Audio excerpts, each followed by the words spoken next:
Chapter 6:13. They collected a lot of fruits and shipped them out in batches while they were fermenting. They were sent to the outside and sent to the capital by ship to continue fermenting there. When Zhang Zhong saw that most of the fruits had been picked and the local people had exchanged for the necessities they needed, he gathered the chiefs of the strongholds to drink and have fun with them. The chiefs of the strongholds were quite satisfied with Zhang Zhong, the new official. He didn't use his official status to pressure them like the other officials. Of course, they weren't afraid of him. During the days when Zhang Zhong was here, he was like a brother to the locals. He did things from the perspective of a brother, which made the chiefs feel very comfortable. Because some of the people were near and some were far away, Zhang Zhong had no choice but to first prepare the things and settle the people who came first. After all, the matters to be discussed later required the participation of all the patriarchs. If he told a portion of the people in advance, the people who came later would not be willing. Feng Sima, how many people are missing? Zhang Zhong sat in the yamen and asked Feng Sima, who came with a list. Sir, we are missing 2 people. It is estimated that they will arrive in less than 2 days. Sir, do you want to summon all of them here now? Feng Sima replied respectfully. He now not only admired Zhang Zhong, but also feared him. He had been the Sima of Wing Prefecture for 6 years. In the past, it was very troublesome to do things every year. The local people didn't cooperate at all. He didn't dare to scare them. If he didn't scare them, it would be easy for them to rebel. When Zhang Zhong came, he thought that Zhang Zhong would do the same thing as him. When it came to collecting tribute, he would go to each stronghold to discuss it. Who knew that this was not the case at all? Zhang Zhong came here to have fun, and he even built a good relationship with the local people while he was having fun. Now, it was needless to say that all the strongholds recognized Zhang Zhong as the new official. From this, it could be seen that the Zhang family was not only good at business but also as officials. His son had indeed found a good place in the academy. He could not afford to offend him. Even if this Zhang Zhong was much younger than him, he still had to look up to him. Otherwise he would lose his chance. Feng Sima had been warning himself like this for the past few days to avoid making a mistake and provoking Zhang Zhong's displeasure. Zhang Zhong also wrote a letter back because of his relationship with Feng Sima. He asked the people there to take care of Feng Sima's son. It would be best if he could become a jinshi and get a high position. Zhang Zhong shook his head and said, "No, even if it's just one person, we have to wait for him. If something happens to him on the way, I'll have to go and ask him personally. Then, we'll have to wait for another person from the stronghold to come here and discuss this matter. What about the limestone that I asked you to purchase under the name of the government? That's the key to the success or failure of this matter. We can't be careless. Sir, it's all ready. The people who took the job are burning it.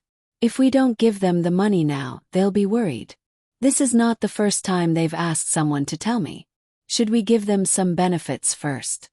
Feng Sima didn't understand why Zhang Zhong wanted to buy so much limestone. He asked people to burn it and he also asked people to pick it.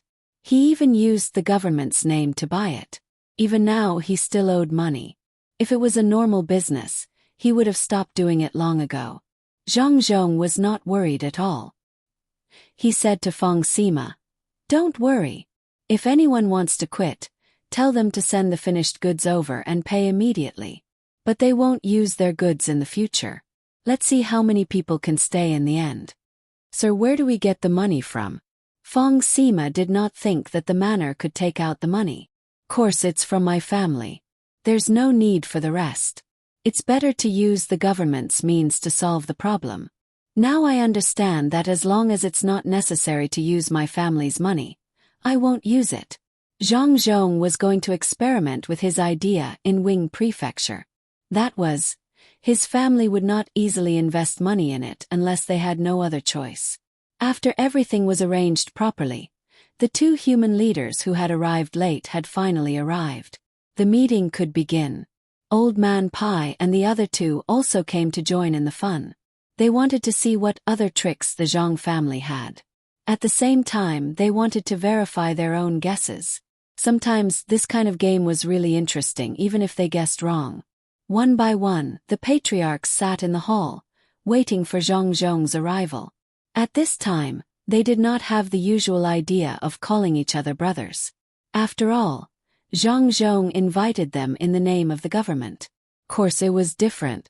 In the past, if anyone dared to invite them in the name of the government, they would not come. They would be lucky if they did not fall out with him. But now they did not feel disgusted with Zhang Zhong at all. Zhang Zhong had brought them a lot of benefits, especially the hospitals in the city. Many people had been treated after they came here. In addition, they collected fruits and exchanged goods with the shops. The lives of the 4,000 or so people in Wing Prefecture were much better. Not to mention other things, they could eat salt every day for every meal. Compared to the past, it was really unbearable to look back on. Zhang Zhong did not make any long-winded speech. He directly told them his plan, which was a part of the plan left by his son. Yes, a part. After this, there would be more. It was the kind of plan that was closely linked. He had not seen it for a long time. This time it finally appeared again. Old Man Pai and the other two also listened carefully. There was not much content. It was very simple. It was to build a dam in a place that was suitable for each village. It did not need to be big, just small ones. They would store the snow water on the mountain. The materials for building the dam had been prepared. As long as the patriarchs agreed, it could be implemented in a few days. This should be to burn the cement locally. It is estimated that after it is burned, the place will be flattened immediately. This secret cannot be leaked out. Old Man Zhang held a glass of wine in his hand and took small sips as he spoke. His wine was not for him to drink casually. Old Man Bai and Old Man Yao did not have the medicinal wine that was specially prepared for him. The main reason was that he had always practiced hard skills in the past and did not take care of his body. When he was older and in such an environment, his joints could not take it anymore. The pain could no longer be alleviated according to the treatment methods in the past. Fortunately, there was a good person in the medical team of the Zhang family, who wrote a new prescription. That was to drink half a liter of ant wine a day. The alcohol content was not high, but it was pure grain wine. With hot water packs and massage, the pain was not so bad yesterday. He continued to drink today. Old Man Pai also wanted to drink, but was stopped. He could only stare. When he heard Old Man Chang's words, he said, "We all know that we need to use cement, but the question is what to do next. What is the purpose of building a dam? Storing water and then irrigating it. This is something that everyone can understand.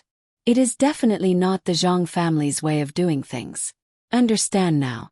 If you want to know what the Zhang family is going to do, you have to think about it in an abnormal way. The more you think about it, the closer you are to the truth. In my opinion, the Zhang family is building a dam here. First, it is not entirely for irrigation, and second, it is not entirely for the purpose of raising fish and shrimp. This is the most correct consideration in the eyes of others, but it is not suitable for the Zhang family. Think about it, other than these two, what else can the dam be used for? What else can it be used for? It is convenient to wash clothes, they don't have to find a river, and they don't have to dig a well to draw water. Does that count? Old Man Yao also agreed with Old Man Pai. If the Zhang family's plan was so easy to guess, then the Zhang family was not the Zhang family. That would be disappointing. That counts as one, but I don't think it is possible. The Zhang family is not stupid. They would spend a lot of money to build a dam to make it convenient for others to wash clothes. I think they will put a boat on it and wait for tourists to come, Old Man Chong added. Old Man Pai was now confident. He said to the two of them, "After listening to you, I know that the Zhang family will not build a dam specifically for irrigation. They will not raise fish, wash clothes or boat. I have concluded that whatever other people can think of is not the Zhang family's main purpose." "Then why not?" Old Man Chong asked. "For example, we know that charcoal is used to filter sugar. That is definitely not the most important step. Otherwise, why would the Zhang family only use a part of the charcoal they bought? They even bought it in advance. Could it be that they did not think that the wood here can also be used to burn charcoal? It is not possible that they prepared it for skiing. Old Man Pai believed in his intuition and said with certainty. Just as the three old men kept guessing and denying, Zhang Zhong had finished the arrangements. All the chiefs of the strongholds agreed with Zhang Zhong's idea. It was not that they thought it was a good idea, nor was it because of Zhang Zhong's official position. It was because they felt that since their brother had brought up this matter, they had to give him face no matter what. Anyway, they did not have to pay for it. They just had to put in some effort. When the time came, they would benefit. If they did not do it well, they would help their brother. They could not be laughed at by outsiders. Since their brother was an official here, they had to support him. They had to let the people who wanted to see a joke know that their brother's words represented the people of Izhou. It was a very simple way of thinking. Regardless of the result, whether it was right or wrong, once Zhang Zhong brought up the matter, they would do it. This was because they all regarded Zhang Zhong as a brother. Zhang Zhong also understood their thinking. His son's plan was based on this. He said that the local people were actually the best people. If the official did not do well, it was the official's problem. The local people could be summarized in the simplest words. If the king treats me like a country scholar, I will repay him like a country scholar. When you treated them as brothers and sisters, they also treated you as a brother. When you wanted to use the identity of an official to suppress them, then you just had to wait. In the face of such a situation, if you wanted to use the army to solve it, you would know that the people were not afraid of death. You could only use death to scare them. Zhang Zhong succeeded. He was the first person, other than Zhuge Liang, to be recognized by people as a non-ethnic person. This was because he had the people in his heart. After arranging everything, the details and follow-up matters would be slowly told to each clan leader in the future. Zhang Zhong took this opportunity to have a good time with everyone. Therefore, wine and meat were prepared. In the inner courtyard of the Zhang family, Xiao Hongchen, who was singing and dancing, and the night was long without dawn. Everyone spent a night that they had never had before. Everyone was present. It was worth remembering. While the people of Izhou were busy building the dam before the autumn harvest, Zhang Xiaobao and Wang Wan also finished the 10th day of lessons. Just as the two of them were preparing to continue the training, Peng Zhou suddenly sent someone to deliver a message. When Zhang Xiaobao and Wang Wan saw the message, they really couldn't believe that Guotu was stupid enough to directly use all the troops in one place. He didn't even feint or restrain them. Does he think that his army is 150,000? That's only 15,000 people.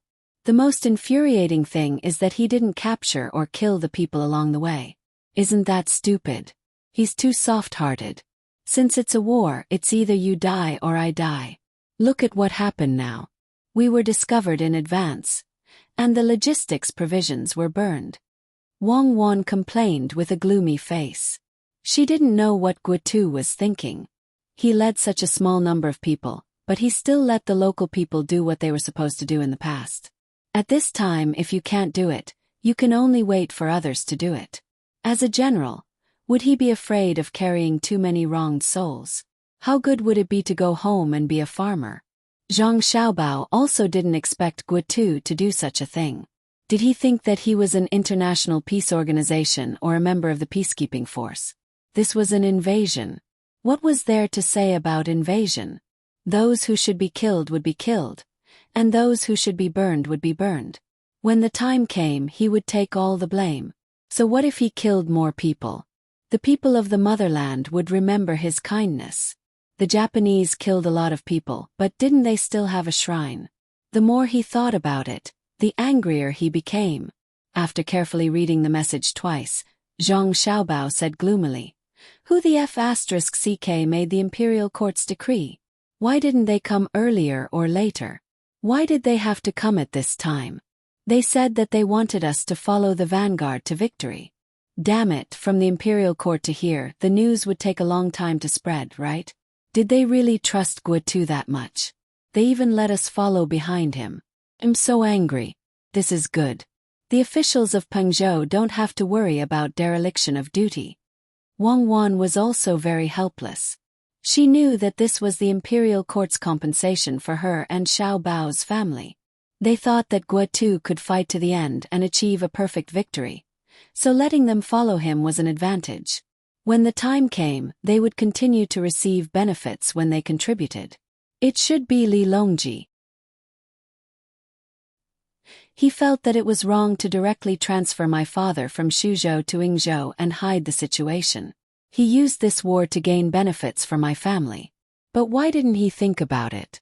Guotu isn't like other generals. He was stunned when he went up. Admit defeat. Could it be that Li Longji's luck is so good that he knew that I made preparations? Alright, let's go back. Let's go back to Pengzhou and continue to reinforce Great General Guotu's day. Damn it.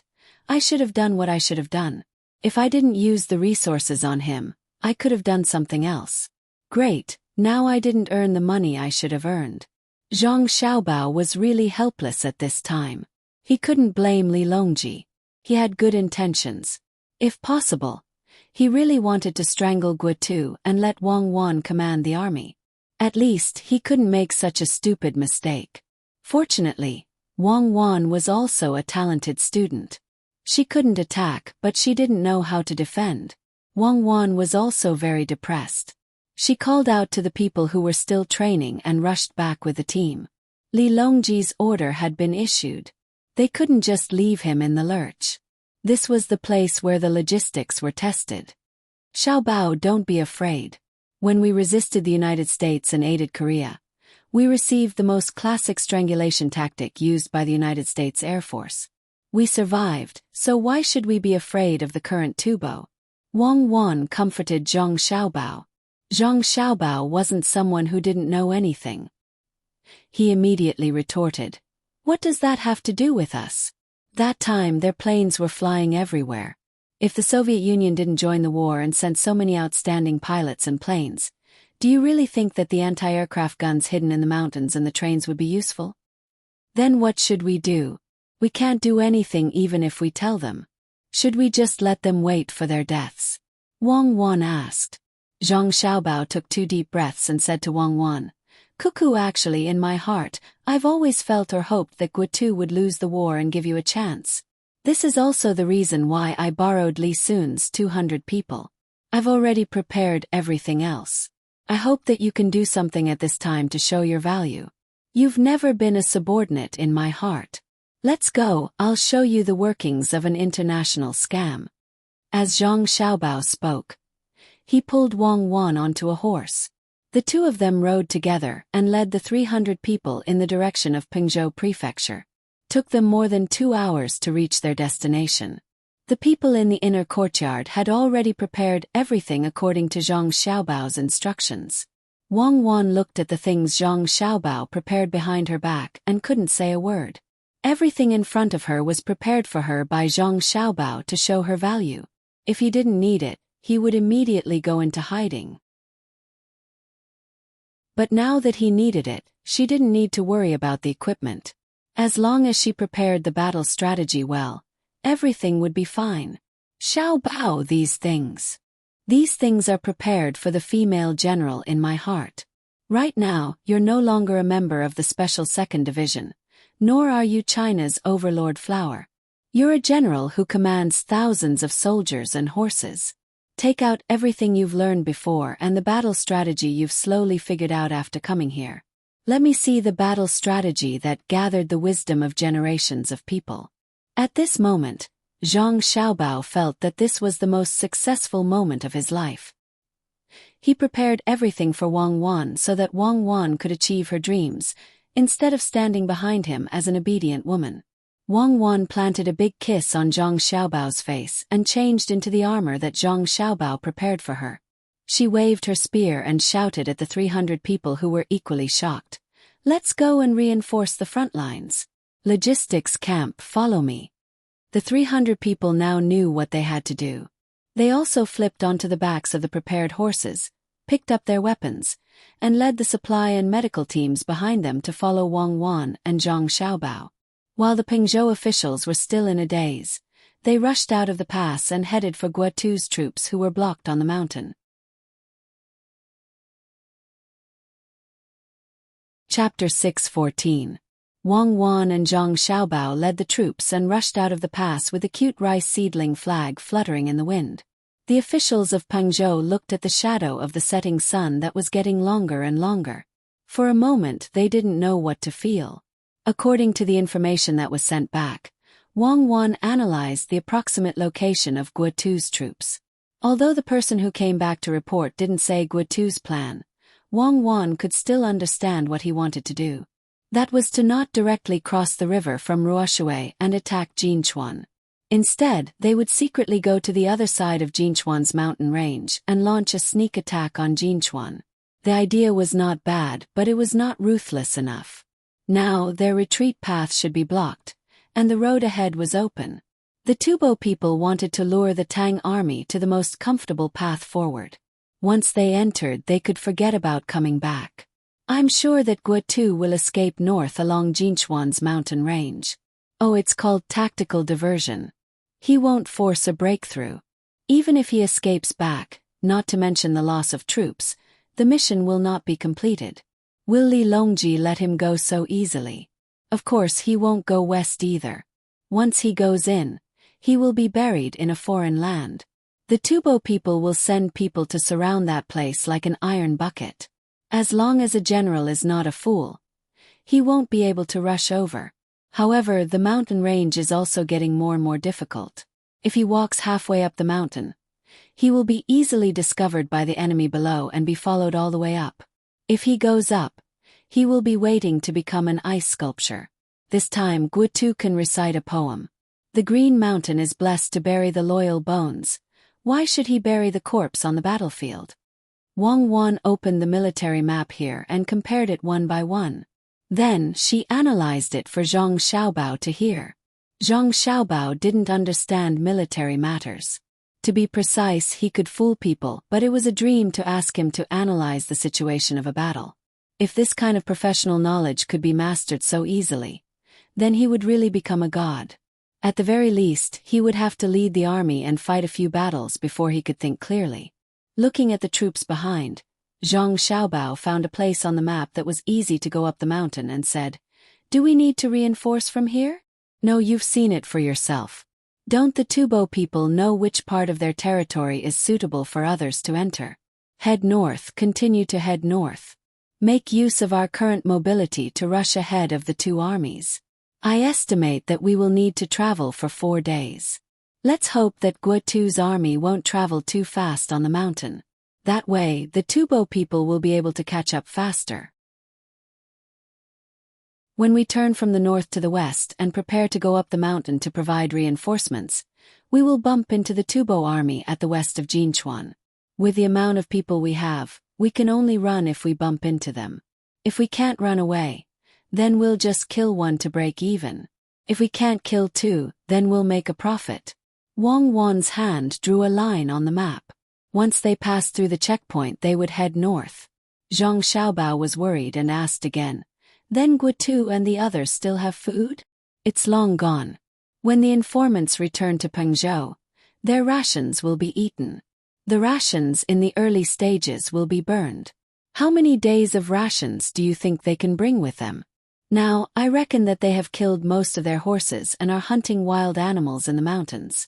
They are also looking for edible wild vegetables and fruits." Wang Wan had already thought of the general situation. This kind of thing was too common in the history of war. Some people escaped, reorganized their troops, and looked for an opportunity to obtain the final victory. Some people were drowned in the river of history. As for a person who could immediately organize an effective sneak attack and obtain a great victory in such a situation, she had never heard of anyone who could organize an effective sneak attack and obtain a great victory. "Remember now. Then we have to go over and help. Even if we can't attack the enemy, we have to deliver the food to them." Zhang Xiaobao could imagine the situation when so many people had no food on the mountain. Of course, if it were the people from the protection team, he wouldn't have to worry. If the 15,000 people were all part of the protection team, they would at least be able to kill more enemies. However, it was impossible to rely on the resources on the mountain for supplies. There were too many people and too few resources unless they could spread out. Wang Wan looked up at the sky and pretended that it was sunny. After thinking for a while, she said, "They won't starve to death in a short time. If they are hungry, they won't have the strength, so they won't hinder us from going over. Let's go and advance. I want to see if the Tibetan army can also surround us in the desert." When Zhang Xiaobao and Wang Wan came out of seclusion and followed the orders of Li Longji, who didn't know the situation and wanted to give credit to the Zhang family, to provide reinforcements, the non-combat inner courtyard members left in Pingzhou also sent the news to Yizhou as fast as they could. Wing Prefecture was developing well. Various strongholds began to cooperate with Zhang Zhong's plan to find a way to build dams. They diverted water away from places that originally had water, and directly built dams in places that couldn't hold water or had little water. There was a wage for this, and it wasn't paid by the Zhang family and Wang family. It was put in the profit of the cement and paid in advance with the profits of the prefecture. To be precise, it was owed. While Zhang Zhong was happily drinking and having fun with the chief of the stronghold, Zhang Xiaobao and Wang Wan's first letter arrived. The letter emphasized that they wanted to develop transportation here and purchase tea leaves. Old Man Pai and the other two's mission was to help open up channels here. The Zhang family wants to continue developing here. Occupy the tea horse path. Otherwise, Xiao Bao and Cuckoo wouldn't have written this letter. It seems that they went out this time to check out the terrain. When Old Man Pai saw the proposal written in the letter, he guessed to Old Man Chong and Old Man Yao. Old Man Chong didn't think too much. When he heard Old Man Pai's words, he said happily, "That's really good. The Zhang family can finally make more money. Otherwise, they will keep throwing money in. That's not good." Old Man Yao thought more deeply. He stared at the letter and said, "The Zhang family's plan is good, but we can't let them occupy this trade route. If they do, their family's power will spread here. The people in the imperial court, and even the emperor, won't agree. The trading area here must be occupied by various local forces. Then, the imperial court can collect taxes with peace of mind. If the Zhang family is given to them, no matter how much tax they pay, they won't feel at ease." That's right. The Zhang family is giving the imperial court a difficult problem.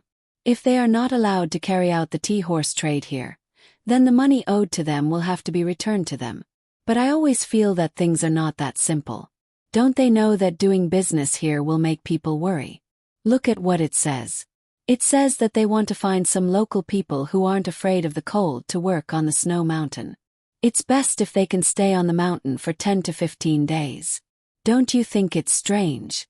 If they want to find people to stay at the ski resort, why do they have to deliberately emphasize it? Old Man Pai was analyzing again. He was used to the Zhang family's way of doing things. It was one thing to let people watch, but it was another thing to actually achieve the goal. No one could guess what the Zhang family's ultimate goal was. It was precisely because of this that many people like to play guessing games with the Zhang family. Even if they had never guessed correctly, sometimes it was very interesting to know the Zhang family's thoughts in advance, or to find some obstacles for the Zhang family. Old Man Chong saw the two of them talking so mysteriously, so he said in annoyance, "Who cares what they want to do? When the time comes, it'll be fine as long as we don't agree. When the war is over, we'll know what the Zhang family's plan is. If they want oranges, we'll give them dates. I understand what you mean and what the imperial court is thinking. That is, we can't do everything according to the Zhang family's plan. It's easy for things to go wrong, and they have to mess up what was going smoothly for the Zhang family." Old Man Chong now understood. The Zhang family was too powerful, so those who truly cared about national affairs couldn't give the Zhang family too much freedom. Otherwise, it would be difficult to control them in the future. "I'm just afraid that the Zhang family's plan isn't so simple. They set one trap after another, making people confused. They don't know what the Zhang family's final plan is. Even if the Zhang family and Wang family are given the official positions they deserve, they can't relax. After being set up once, With the Zhang family's strong personality, they won't be able to get back at them. Think about it again. Things won't be so simple. When they really find out, it'll be difficult to stop them. Unless they arrest everyone in the Zhang family, the emperor won't do something like that would destroy the Great Wall. Old Man Pai was still carefully reading the contents of the letter, trying to get some inspiration from it. Old Man Chong couldn't think of anything, so he sat on the side and drank tea alone. Old Man Yao frowned and tried hard to put himself in the Zhang family's shoes. This was a new term that he had learned. It was called thinking from another's perspective, and it was very helpful. Zhang Zhong also thought about his son and daughter-in-law's plan. He also couldn't understand why they would send back a letter that everyone could see at this time. It was as if they were afraid that Old Man Pai and the other two wouldn't know, so they specifically wrote details for the three of them to help. Compared to Old Man Bai and the other two, Zhang Zhong was not willing to spend more effort. Regardless of whether his son and daughter-in-law were scheming against others or if they really wanted to earn more money, as long as they followed the instructions in the letter, they would definitely not go wrong. Thus, Zhang Zhong began to look for suitable people in the area and around to sign a contract. When the time came, he would cooperate with his son and daughter-in-law. 4 days later, Zhang Xiaobao and Wang Wan finally arrived at the place that Wang Wan had thought of. After resting for a while, they began to move towards the mountains in the west. Along the way, whenever they encountered a village, they would try to avoid the big ones and kill all the small ones. Zhang Xiaobao and Wang Wan even personally killed a few people. It would be a lie to say that it wasn't painful to watch one life after another disappear in front of their eyes. Fortunately, the two of them already knew the cruelty of war.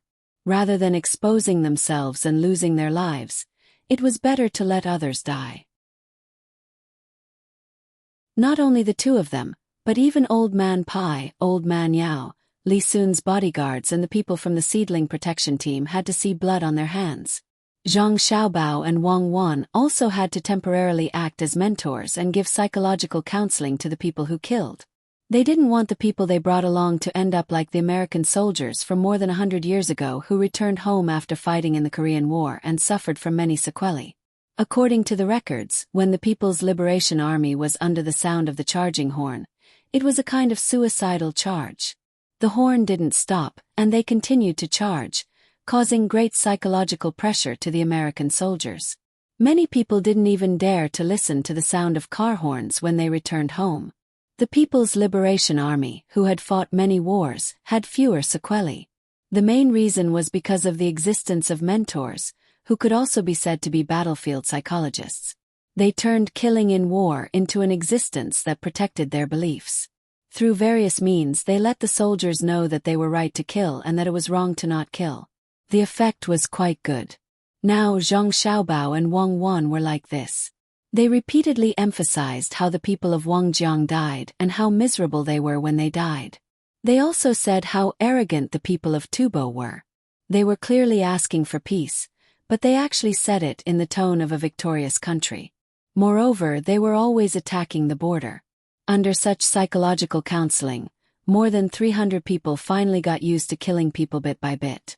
Even Zhang Xiaobao and Wang Wan seemed to feel that they were right to kill, even if they killed civilians. Since their civilians support their political system, then they have to bear the consequences and responsibilities accordingly. Especially when Guotu let them go, they still went to report. This shows that they are not ordinary civilians. Zhang Xiaobao continued to give ideological guidance during the night's rest. He said this to more than 300 people who had personally participated in the killing. In his heart, he was thinking about the information he learned in the past. During the Sino-Vietnamese War, the Vietnamese civilians wrapped explosives around their bodies to blow people up. He used this to make himself feel less uncomfortable. When more than 300 people were thinking the same, Zhang Xiaobao turned his head to look at Wang Wan. Seeing that Wang Wan's expression was very calm, he could not help but admire her. It seemed that he was not as good as Wang Wan in this aspect. Even though he had killed many people in the past, after all, the people he killed were people who he thought deserved to die. At that time his thoughts were very simple. Since the law was a weapon to protect everyone, then when this weapon was used, he should use other means to protect the justice emphasized by society. Wang Wan saw Zhang Xiaobao looking over, smiled and said, "Are you still not feeling well?" "Actually, it's nothing. You have to remember that we are committing a crime, but in order to protect a certain kind of belief, then let us bear all the sins. No, it's not that bad. I just feel a little unaccustomed to suddenly participating in a war. In the past, it was others who killed people. This time I will do it myself. Give me some time to get used to it."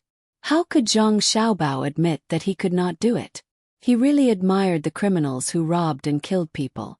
They were too good, especially serial criminals. How could they do it to their own people? He felt a little pity for the people who were still not feeling well. Then eat some more food, especially the half-cooked meat. While eating, think about the bloody scene of killing. To be honest, I have killed many people, but most of them were with guns. Many people will not wait for you to catch them. They will run to the mountains or the corners of the city. You have to catch them. If they resist, then you can't be killed by them. I also had nightmares at that time, but later on my family told me, especially my grandfather. He said that soldiers in war are not only the ruler's tools, but also the ruler's wealth. There is no ruler who does not want their people to live a good life, but some people are not capable, so the result is different. The development of human beings has never been separated from war.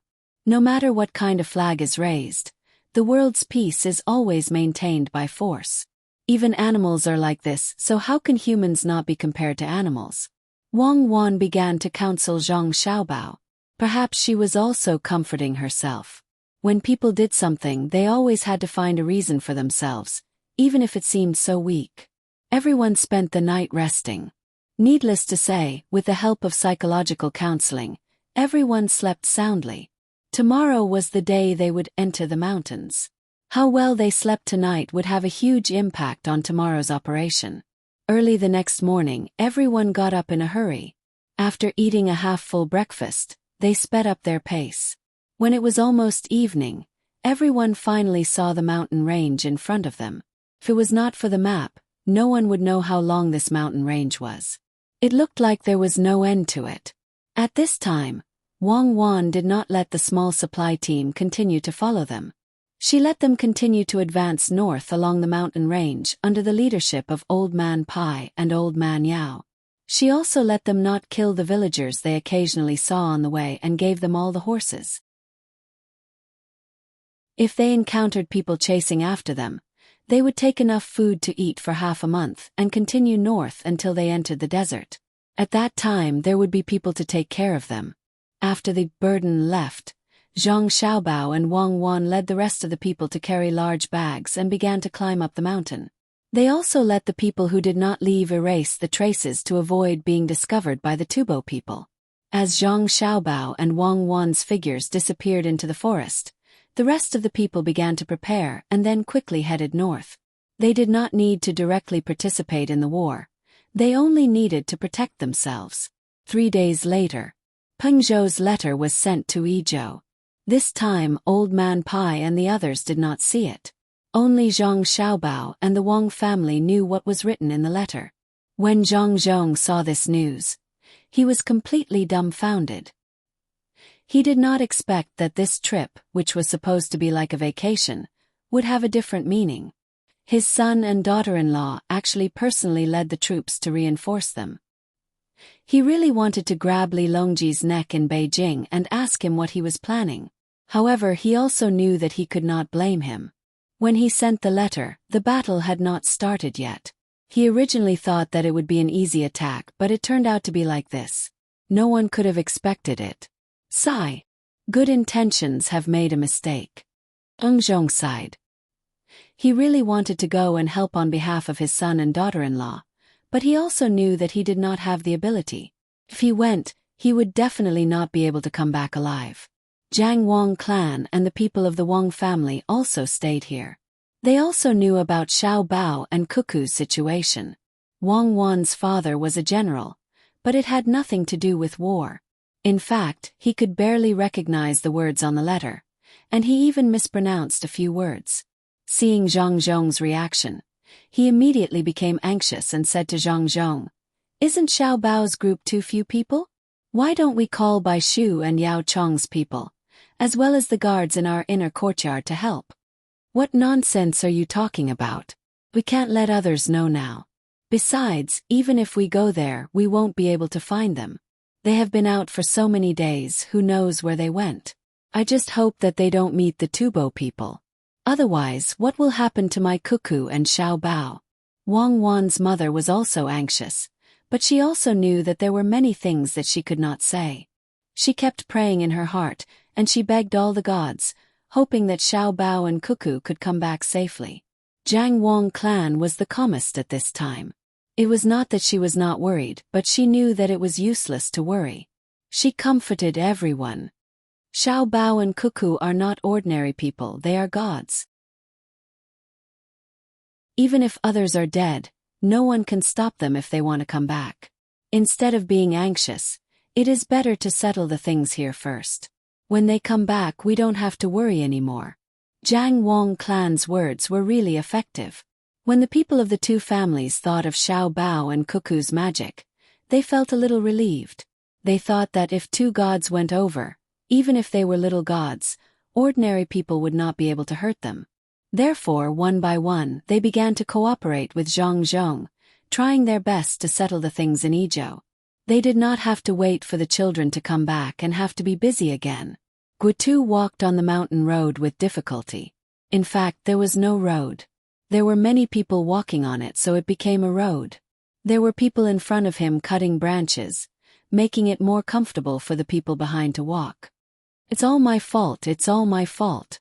If I had known, I would have killed all the people, tied them up, and sealed their mouths. Unexpectedly, it didn't work. They must have told on us. Otherwise, how could we be discovered by the Tubo army? It's good that they are dead. If we fail and go back, how can we face Zhang Zhong's logistics camp?" Guotu usually read a lot of military books, and he even passed the military examination. However, this was his first time fighting a war. Back then, when the imperial court used the sand table to make deductions, he was the most powerful general of the same period. That was why he was sent out. In the end, before he could even touch the enemy's city, he was already in danger. Out of the original 15,000, only 12,000 were left. It was unknown whether the other 3,000 were all dead, or if some of them had lost their way in the mountains. The provisions they were escorting were also gone. When the military staff at the side saw that Guotu seemed to have lost his fighting spirit, he hurriedly advised, "General, you can't be so reckless. The soldiers are still waiting for you to lead everyone to attack Jinchuan. There are still 12,000 people. As long as we avoid the Tubo army, we can continue to stop them." Although he said that, the military staff was already in despair. It was true that there were 12,000 people, but there was no food left. If this continued, not only would they not be able to break out of the encirclement, they would also starve to death. When they rushed down, they would have no energy. How could they fight? The scariest thing was not fighting desperately, but that the Tubo army would not give them a chance to fight desperately. Once they rushed down, the Tubo army would retreat and widen the encirclement. How far could they rush? Perhaps the general and himself could escape. At that time there would be only 1,000 people left. 500 people. Or dozens of people. Not to mention how to explain to the emperor when they returned to the capital. Even the logistics camp in Pingzhou would be ashamed to see them. Along the way, the Tubo army had done everything they could, hoping that they would be victorious. Now they did not see victory, but they were forced to flee. How could they face the people who built the tents to cook porridge in the rain? How could they face the people who paved the road in the heavy rain? How could they face the people on the boats who were waiting for their triumphant return? If it was really time to break out of the encirclement, they would die here. They would definitely not go back alive. Wang Gang was the leader of a scout team. He had 50 people under him. Today, it was his turn to open up the path in front of the team. At the same time, he was also responsible for scouting ahead to see if there were any enemies and to get more prey. The scorching sun above his head did not change at all. It was already noon. Since 2 hours ago he could not stop sweating. It was partly because he was nervous, but also because he kept chopping the branches with his knife. If the sky could be cloudy, he would really want to exchange a year of his life for it. It was really unbearable. The leather armor on his body was like a hot iron plate, making him feel uncomfortable. It would be even hotter in the afternoon. It would be better if he could drink a mouthful of cool water, just like the tea that the logistics camp gave him on the way here. There was no need to mention the taste. Unfortunately, the sun was still so hot. Although the forest could block a lot of the sunlight, it was unbearably hot in the forest. What about going up? They would freeze to death. He could not go up. He definitely could not go up. Once he went up, he would be even more tired. Moreover, it would take a lot of effort to breathe. At the same time, his hungry stomach would be even more unbearable. Leader Wang, I really can't take it anymore. I really want to die so that I don't have to suffer. It would be great if I could eat the food prepared by the logistics camp before I die. The smell is still there. Especially the mutton meatballs they made. I don't know what they put in, but they don't have any rank odor at all.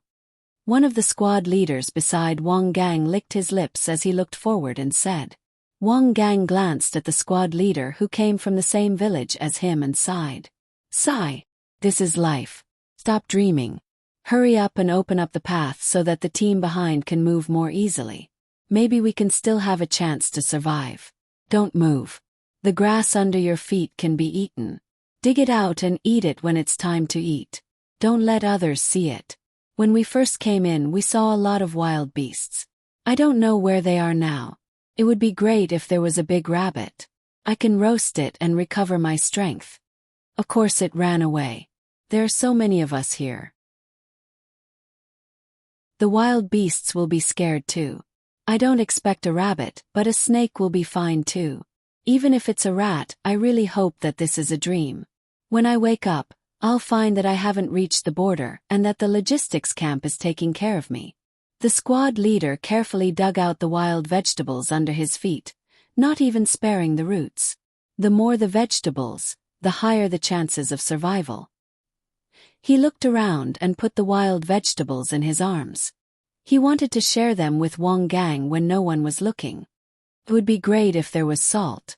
Another ordinary soldier beside him saw what the squad leader was doing but did not point it out. He smacked his lips and said, There is everything. When we get back, the logistics camp will definitely prepare food for us in Pingzhou. You can eat as much as you want. There's also wine. As Wang Gang comforted the soldier, he casually plucked a leaf and put it in his mouth. The dry and astringent taste immediately filled his mouth, and the refreshing taste appeared as well. It was an addictive feeling. The team continued to move forward. No one knew what was waiting for them. Because they had not eaten any salt for several days, the strength of their bodies had become much weaker. This feeling was very uncomfortable. Of course, they did not know the principle of how salt worked in the body. They only knew that they had to eat it. Time passed quickly. Wang Gang, who was already numb, was about to ask the group under his command to stop and look for something to eat when the scout who was walking at the front hurriedly turned back and said to Wang Gang, Something's wrong. It's too quiet in front. There's not even the sound of birds chirping. Maybe there's a spitter waiting for us in front. This scout was quite experienced. Through the sounds in front of him, he discovered that something unusual was going on. At this time, Wang Wan and Zhang Xiaobao were also teaching others. Did you see that? The scout who just appeared in front has already discovered us. Do you know why? It's because we haven't hidden well enough in this place. We should spread out as much as possible. Otherwise, even the birds will be afraid. As long as there is an experienced person, he will be able to discover that something is wrong. Wang Wan had already seen the people in that group through the binoculars. From the expressions on their faces, she knew that they were not having a good time. The people in the protection team had already reached the front. However, the people in front did not discover them. Perhaps it was because they had exhausted too much energy, or perhaps it was because they were not comfortable fighting in the jungle. While Wang Wan was teaching others, Wang Gang seemed to be nervous. One by one, they pulled out their weapons and prepared for an attack. They also sent people back to quickly tell the people behind them about what happened here so that they could be more vigilant. If there was a battle here, the people behind them would have to think of a solution. Continue forward. Let's see who it is. If it's a few hunters who came to the mountain by chance, then Wang Gang tried to make himself not so nervous. After giving orders to the people around him, he took down the bow on his back and pulled out the arrows, ready to kill later. The meaning of his words could not be clearer. They had encountered local people and must be killed. The team of 50 people began to move forward carefully. After waiting for half an hour, the person in the front finally discovered the situation there. However, he did not release the arrow in his hand. Instead, he stood there stupidly with a look of disbelief on his face. Wang Gang's eyes had a small problem. Usually he could not see it. However, after coming to the jungle, he always could not see things that were slightly further away.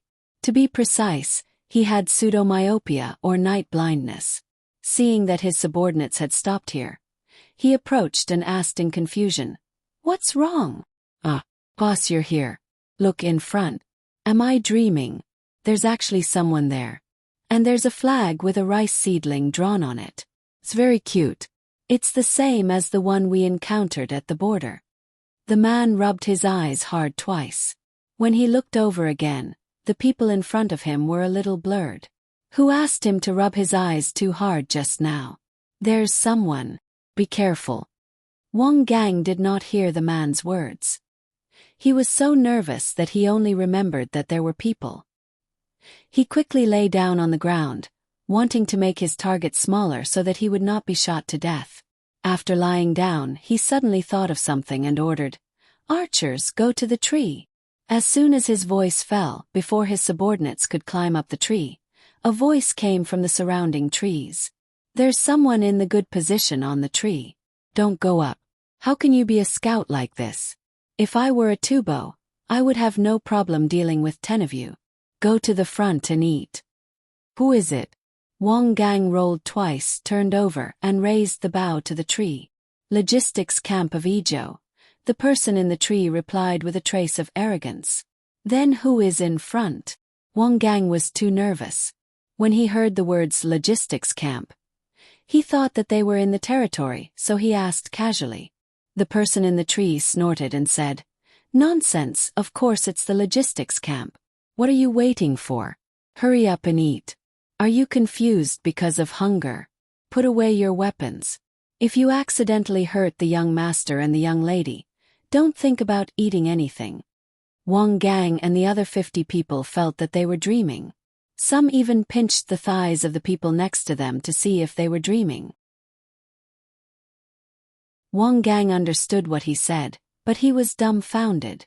In a daze, he walked to the front and finally saw a group of people waiting in front of him. He whispered to the people who saw him, but he didn't know what he said. "You're here. Are you here to bring us food? This dream is so good. I'm not afraid at all. Don't go first. Let me have a good dream. There's a girl here. Not bad. She's small. She can accompany me to sleep. Hee hee hee hee." With a paw sound, he was slapped in the face. At the same time, he saw the angry expression of the people here. "Who hit me? Who are you?" Wang Gang, who was woken up by the slap, looked at the scene in front of him and shook his head hard. No one answered him. Fortunately, the people in his team were not as mentally weak as him. They were in a daze and said to him excitedly, "Boss, they're here. Boss, it's the logistics camp in Ijo. They're here. King see people from the logistics camp. Boss, that's right. Look at their clothes and flags. Boss, we have something to eat." Wang Gang, who woke up, didn't need others to remind him. Seeing so many people in front of him, the clothes they wore and the flags they held, he knew that they were from the logistics camp. But because he saw them, he was even more confused. How did the logistics camp come here? If the surrounding scenery didn't tell him that this was the territory of Tubo, he would have thought that he was in the territory of the Tang Empire.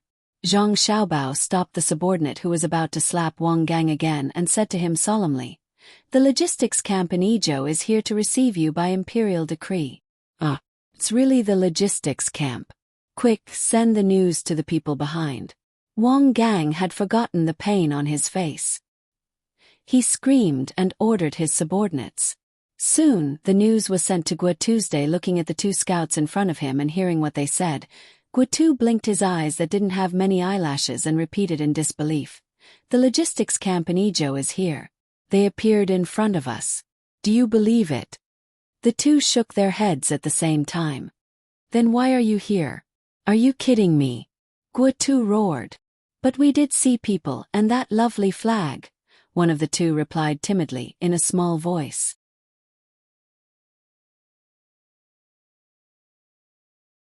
Chapter 6:15. Guo Tu knew how the logistics camp came into existence, and he also understood the significance of its existence. It was nothing more than Zhang Zhong, who was transferred from Suzhou, temporarily helping to collect food in Jiannan province, relying on his family's financial resources. It was because of this that he didn't give Zhang Zhong a good face when he first came to Izhou. How could a mere rich civil official compare to a military general like him? Later on, while marching on the road, he changed his opinion of Zhang Zhong and found that Zhang Zhong was a good person. He organized things in a short time and made his army unimpeded all the way. It was also at that time that he discovered the benefits of money. But this was only his opinion of Zhang Zhong in terms of logistics. It wasn't Zhang Zhong's turn to manage a war, and they didn't have the ability to do so. Now, after hearing the scouts say that the logistics camp of Izhou had come to deliver supplies, especially with the confident expressions of the two scouts, he had no choice but to go and see if it was true. Thinking of this, Guo Tu tidied up the extremely uncomfortable armor on his body and ordered the two, "Lead the way." After the two scouts finished their report, they were still thinking about the situation they had just seen. It was like a dream. They didn't know how much food the logistics camp could deliver this time. Even a mouthful of fried noodles would be better than eating wild vegetables now. "General, could it be that the logistics camp is really here?" On the way here, the logistics camp had a lot of mules. "If each person has 2 mules, it's really possible," Lu Jun said to Guo Tu with hope. He was really afraid that this was a dream and that when they came to the front, they would find that it was just 2 hungry scouts who came to give a false report. Guo Tu dragged his legs forward. Hearing Lu Jun's words, his expression changed and he cursed. "Damn it, do you believe that the logistics camp can come here? If the logistics camp can come here, then what are we? Let's go and see what's going on." Guo Tu walked forward little by little with the general beside him. After walking for a while, he suddenly stopped when he saw a shadow in front of him. He frowned and looked at the forest in front of him. Lu Jun also stood still vigilantly at this time and took out his binoculars to look carefully. "General, there seems to be an ambush ahead, but we can't see the exact location of the ambush. Could it be that the scouts were caught by the enemy and disguised as 2 to lure us over?" Shin Jun said worriedly. He had a feeling that every bush and tree was an enemy. Right at this moment, Wang Gang ran over from the front. He was still chewing something in his mouth. He stood in front of Guo Tu and tried his best to swallow the food in his mouth before saying, "Reporting, General, the people from the logistics camp are here. They even brought us a lot of food. Drink some water." Guo Tu looked at Wang Gang, who had choked on something and was finally relieved. He knew Wang Gang. He was a pretty good scout. After giving the order, he strode forward. Since he had already confirmed that the people in front of him were from the logistics camp, he couldn't be as careful as before. He didn't want to be looked down upon by the people from the logistics camp. After a few breaths of time, Guo Tu and the group of generals finally arrived in front of Zhang Xiaobao and Wang Wan. There were only about 20 people here, and they were chatting with the scouts. In fact, it was mainly them who were asking questions. The scouts answered vaguely while eating. At this moment, Guo Tu's feeling of being surrounded was even stronger. He felt as if someone could take his life at any time. He looked around but couldn't see anyone. This situation was unusual. At this time, Zhang Xiaobao walked up and opened the decree in his hand for Guo to see. At the same time he said, "Great General Guo, quickly call people over to get the food. The Tubo soldiers behind us may appear at any time." Guo didn't look at the decree first. Instead, he carefully looked at Zhang Xiaobao. Whose child was this? He was still so young, but he was so much better than other children of the same age. He should be 13 years old. 14 years old. The tight clothes on his body matched with the leather armor on the outside. He looked quite spirited. His own family's children were also around this age, right? Compared to this child, he was more powerful but not delicate enough. Not bad, good child. Why did he look a bit like someone? Who was it? While thinking, Guotu's gaze moved to the decree. He read it from the beginning to the end and finally knew who the child in front of him looked like. Zhang. The emperor asked the logistics camp to follow and provide support. This was Zhang Zhong's matter. This child should be from Zhang Zhong's family. He didn't expect that a civil official like Zhang Zhong would give birth to such a good child. Could it be that he was from a rich family? "You are Governor Zhang's child. Where is your father?" No matter what, Guo was still a great general. He naturally had to find the appropriate person to talk to. After reading the decree, he tried his best to ask Zhang Xiaobao in an amiable manner. At this time, he no longer doubted whether the logistics camp was real. He suppressed the puzzlement and unwillingness in his heart and wanted to see Zhang Zhong. "Yes, I am the eldest son of Zhang Zhong, the governor of Yizhou province. My name is Zhang Xiaobao. My father is governing Yizhou province. He sent me in Cuckoo to help," Zhang Xiaobao said solemnly. However, his biological age was still there. The more he was like this, the cuter he looked. Wang Wan also stood up with her chest out. She was now a general, so she couldn't be weak. When the two stood together, people's eyes lit up. What a perfect pair. Zhang Zhong was lucky. He had heard of this Cuckoo on the way here when he chatted with the person in charge of supplies. She was the future daughter-in-law of the Zhang family. What they didn't expect was that Zhang Zhong actually let people bring the two of them here. He probably wanted to see the bloody and cruel battlefield. Unfortunately, they came at the wrong time. They might not even have the chance to go back alive. Zhang Xiaobao and Wang Wan tried their best to appear more mature so that no one would look down on them. However, no matter how they tried to act, it was hard for people to associate them with the leaders of the logistics camp who came over this time. Guo had been in a bad mood because of running away for several days. At this moment, when he saw the two big boys standing in front of him with serious faces, he finally felt better.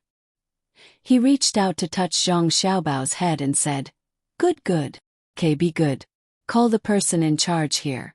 Have something to ask. Tell uncle, how old are you?" Zhang Xiaobao stood there gloomily and looked up at Guo Tuesday. He really didn't know what to say. Didn't he see that he was holding the imperial decree? If he wasn't the person in charge, would he dare to hold the imperial decree? Looking at the similarly gloomy Wang Wan from the corner of his eye, Zhang Xiaobao gave up the idea of being treated as an adult. He smiled and said, 10 years old. In fact, he was only 9 years old. It was still a fake age. After the new year, he would be 10 years old. Then where is the person in charge? Guo nodded. It was not strange that the two boys were older than normal. He had a guard's son at home. At 12 years old, he looked like an 18 or 19-year-old. Only Cuckoo and I are in charge. We were originally in Pengzhou waiting for the victorious return of the army. However, an imperial decree suddenly came. So, Cuckoo and I had to bring people here first. We have already sent people to report to my father. I think my father has already sent people here. Zhang Xiaobao understood. Since the other party treated him as a child, then he would treat him as his own child. As for sending people here, that was a dream. There would be no more reinforcements in the future. Whether or not they could return alive would depend on Wang Wan's ability. When Guo heard Zhang Xiaobao's words, He was immediately shocked. Was Zhang Zhong crazy? He actually directly sent his son and daughter-in-law here. Where did he think this was? Did he come here to hunt for fun? Looking carefully at the dozens of people from the logistics camp, he saw that they all had a look of agreement on their faces. He finally understood that the person in charge here was the two boys in front of him. How was that possible? Just as Guo was about to ask more questions, the military officer reminded him. "General, shouldn't we let the brothers eat something?" "Ask while eating." His words woke Guo up. Indeed, there was no need to ask questions right now. Since the logistics camp people were here, then they should have brought some food. If they could eat a meal, then it was a meal. If they couldn't eat until they were full, then they could fight with the Tubo people. With this thought, Guo said to Zhang Xiaobao, "Xiaobao this. General Guo, please call me Battalion Commander Zhang for the time being." Zhang Xiaobao wanted to smooth things out in name. He couldn't let people call him Xiaobao left and Xiaobao right. It would be easy for them to take away his military power. Without military power, how could Wang Wan command? If Wang Wan didn't command, was she going to wait for Guo, this stupid general, to lead the troops to their deaths? Guo was stunned. He thought about the current situation and the dozens of people with unkind expressions. Finally, he said very awkwardly, "Battalion Commander Zhang, how many people did your logistics camp send over? How much food did you bring?" "General, there's only food, no food. I think you also don't have animals to ride on. This time there are 258 people going up the mountain, so I brought some salt and hardtack." Zhang Xiaobao didn't have to be serious anymore and just said casually. Anyway, no matter how mature he acted, people wouldn't treat him as a mature person. It was very different from the feeling of commanding the inner courtyard at home. When Guo heard that there were 250 people, he looked at the dozens of people in front of him and then began to look around. Where did the rest of the people go? "Everyone listen up, remove the alert." Wang Wan's crisp childish voice sounded. As soon as she finished speaking, more than 200 people suddenly appeared around them. Each of them had a crossbow in their hands, which gave Guo and the others a fright. They were so close yet they didn't discover them. If they were enemies, what would happen if the arrows flew past? After taking a closer look at the people who had appeared, everyone finally understood why it was so difficult to discover them. These 200 people were wearing clothes that were dyed green, black, and yellow. There were also circles of grass on their heads. Even their hands and faces that were exposed outside were smeared with traces of stains. Not to mention that they were dozens of steps away. Even if they were squatting on the side of the road, they wouldn't be discovered if they weren't careful. The adjutant at the side was very curious. He pointed at a person and asked Zhang Xiaobao, "This outfit is?" "Just a disguise. When you're on the mountain, you have to look like something on the mountain. Otherwise, you would have been discovered long ago. Spread out and continue to be on guard at the periphery. Let our brothers have a good rest." Zhang Xiaobao explained and then gave the following orders. The people who just appeared once again disappeared into the forest. No one knew how they ran, but no one could find any trace of them more than 100 steps away. Guo was very conflicted at this time. To be precise, he was very jealous. He didn't pay attention to the two children in front of him, but he couldn't help but think about these 200 people. His subordinates were not at this level. Even his personal guards were not at this level. These people were actually from the logistics camp. Looking at how they obeyed orders, it was clear that the two children's words were very effective. They would do whatever they were told. Where did they come from? Could it be that they were Zhang Zhong's private soldiers? If the people from the logistics camp were all so powerful, then wouldn't it be very embarrassing to compare his own people? With conflicted thoughts, Guo ordered people to go to the front to get food. Eating was the most important thing right now. He could slowly understand the rest. Zhang Xiaobao and Wang Wan didn't bring any jerky or fried noodles this time. Everyone in the team was carrying a big backpack, and there were also a lot of things on the horses. The backpack was full of compressed biscuits, fat, vegetable oil, dried vegetables, flour, minced meat, bean powder, and egg yolks. They could be eaten directly in the mouth or cooked under conditions. They were very high in calories. If eaten together with water, the soldiers would be able to survive for half a day. There were more than 200 people on the mountain, and each of them carried 300 pieces. If they ate one piece a day, they could feed more than 70,000 people for a day. Now, with Guetu's remaining troops, there was no problem for them to survive for 5 days. Guetu had never seen compressed biscuits before, and he didn't know the use of these things. Looking at more than 200 people who only brought so little, he sighed and said, "Did you hide all along the way? Did you lose a lot of things?" "No, we killed and killed along the way. We kept eating the food in the houses of the local people who were killed. This kind of good food is specially reserved for the generals." Zhang Xiaobao took out a piece of biscuit and held it in his hand. Before anyone asked, he said, "This is called compressed biscuit. The calories, no, the amount is very high. If you eat one piece and don't move, you can survive for a day without any problems. Eat one piece and drink water. Remember not to eat too much. Otherwise, your heart will beat faster and your body will heat up. If you eat more than 5 pieces in a meal and drink more water, your stomach will be bloated. Send someone to get it. At the same time, call the injured people here." The logistics camp also prepared some medicine, but not much. Hearing Zhang Xiaobao's words, Guetu's face changed again. When he came, he let the local people go. He didn't expect the logistics camp to be so ruthless. They killed along the way. No wonder they could safely run to the front and wait. What was this? Who was the logistics? Who was the main force? But he also knew that he couldn't blame the logistics camp for doing too well. If he had to blame someone, he could only blame himself. But if they really killed along the way, who gave the order? Judging from the respect of those 200 people to the 2 children, they had to listen to the 2 children. Could it be that they gave the order? No matter what, Guetu couldn't associate the 2 children in front of him with the people who gave the order to kill ordinary Tibetan people. If that was the case, the children in front of him didn't seem to have anything to do with being cute.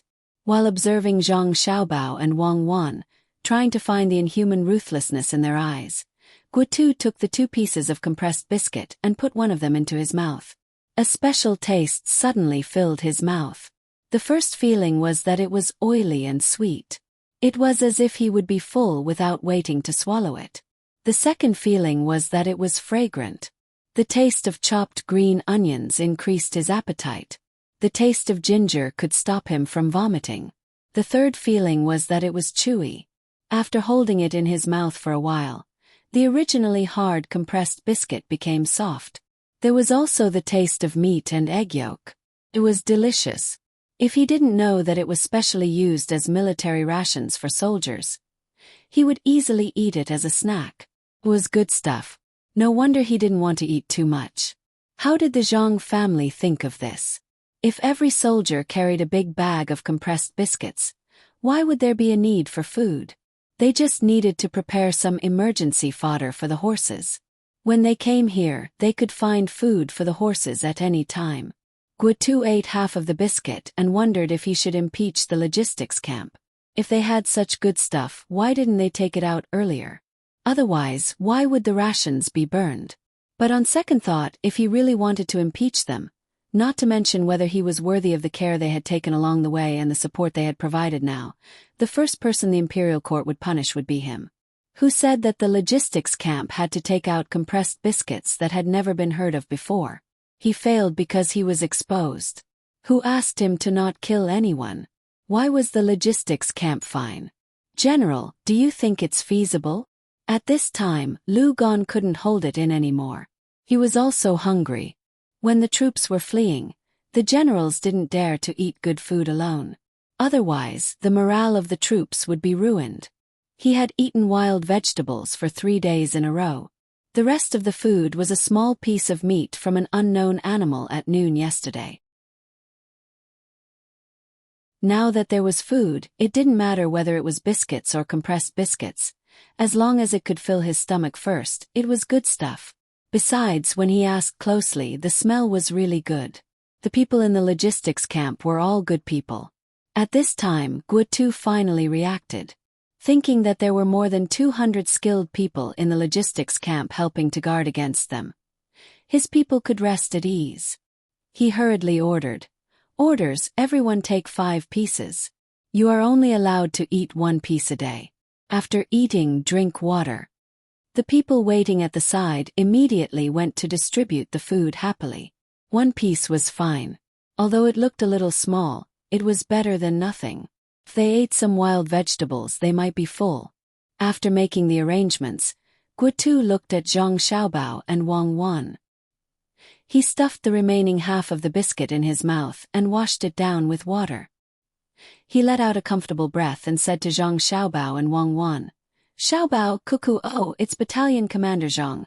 Is your logistics camp going to be under my command?" Guotu had his eyes on the more than 200 people in the logistics camp. This kind of people was really rare. The clothes they wore were different, and the weapons in their hands were all made of stainless steel. There seemed to be some other bits and pieces that Guotu couldn't figure out at the moment. If this group of people were under his command, then they would be very useful. He knew that these 200 people would be very useful. How could Zhang Xiaobao and Wang Wan not know that these people were trained by them and equipped by them? How could they not know that these 200 people could fight against a small number of enemies? The equipment on each person's body was at least 300 strings of coins. Did they think that the success rate of making firearms was so high? Did they think that the one-time use rocket launchers were given away for free? Did they think that the production of sleeve arrows was so easy? Did they think that all kinds of poisons and drugs that could stimulate one's potential could be found so easily? Did they think that the self-igniting grenades were produced by a large-scale military assembly line? Did they make one for the next? The cost of equipment for more than 200 people was 70,000 strings of coins. In addition to the difficulty of training and the expenditure, as long as they weren't really stupid, they wouldn't give it to others to use. These were all the golden troops that Zhang Xiaobao had prepared for Wang Wan. They were the best of the best. In terms of military force, these were the only things that they could take out. Other than the gunships, it wasn't an exaggeration to say that these were their last trump cards. While Zhang Xiaobao and Wang Wan were thinking about how much money they had spent on this group of people, Guotu seemed to be a little impatient. He said to the two of them, "With these 200 people, I will take you back to Izhou safely. Governor Zhang must be very anxious. You will be able to see your family very soon. You will eat the food cooked by your family and have your family tell you stories." When Zhang Xiaobao heard Guotu's words, he had already given Guotu a position in his heart. Shameless, despicable. He even said words that were used to deceive children. It was really difficult for him. The problem was that if he and Cuckoo were at home, it would be the two of them who cooked and told stories to others. At this time, Wang Wan opened her mouth and said, "Great General Gua, if we don't let them listen to you, will it be easy for me and Xiaobao to not be able to go home if the battle continues? We won't be able to see our parents." "That's right.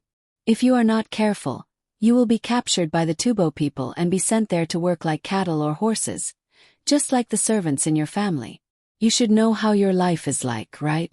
Guotu felt that he had a chance and continued to scare them. "Sir Gua, the servants of Zhang Xiaobao and Wang family have a good life. If they want to, they can eat meat for every meal. It seems that the Tubo people can't do that, right?" Before Zhang Xiaobao and Wang Wan could speak, a member of the Miao Protector team could not help but speak up.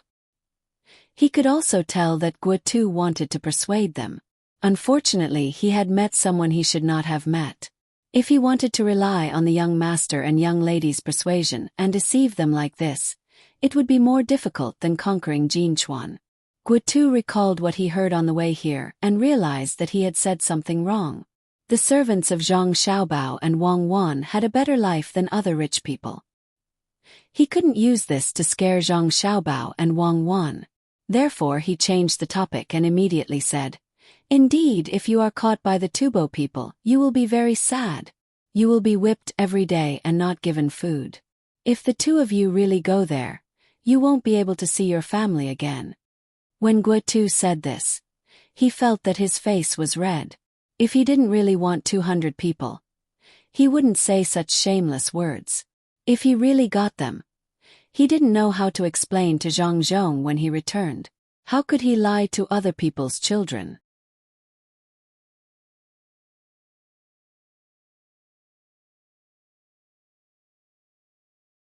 Since it could be used on the battlefield, it could definitely take people's lives. At this moment Wang Wan spoke. Guards, Great General Guo is tired from the journey and needs to rest. Protect Great General Guo.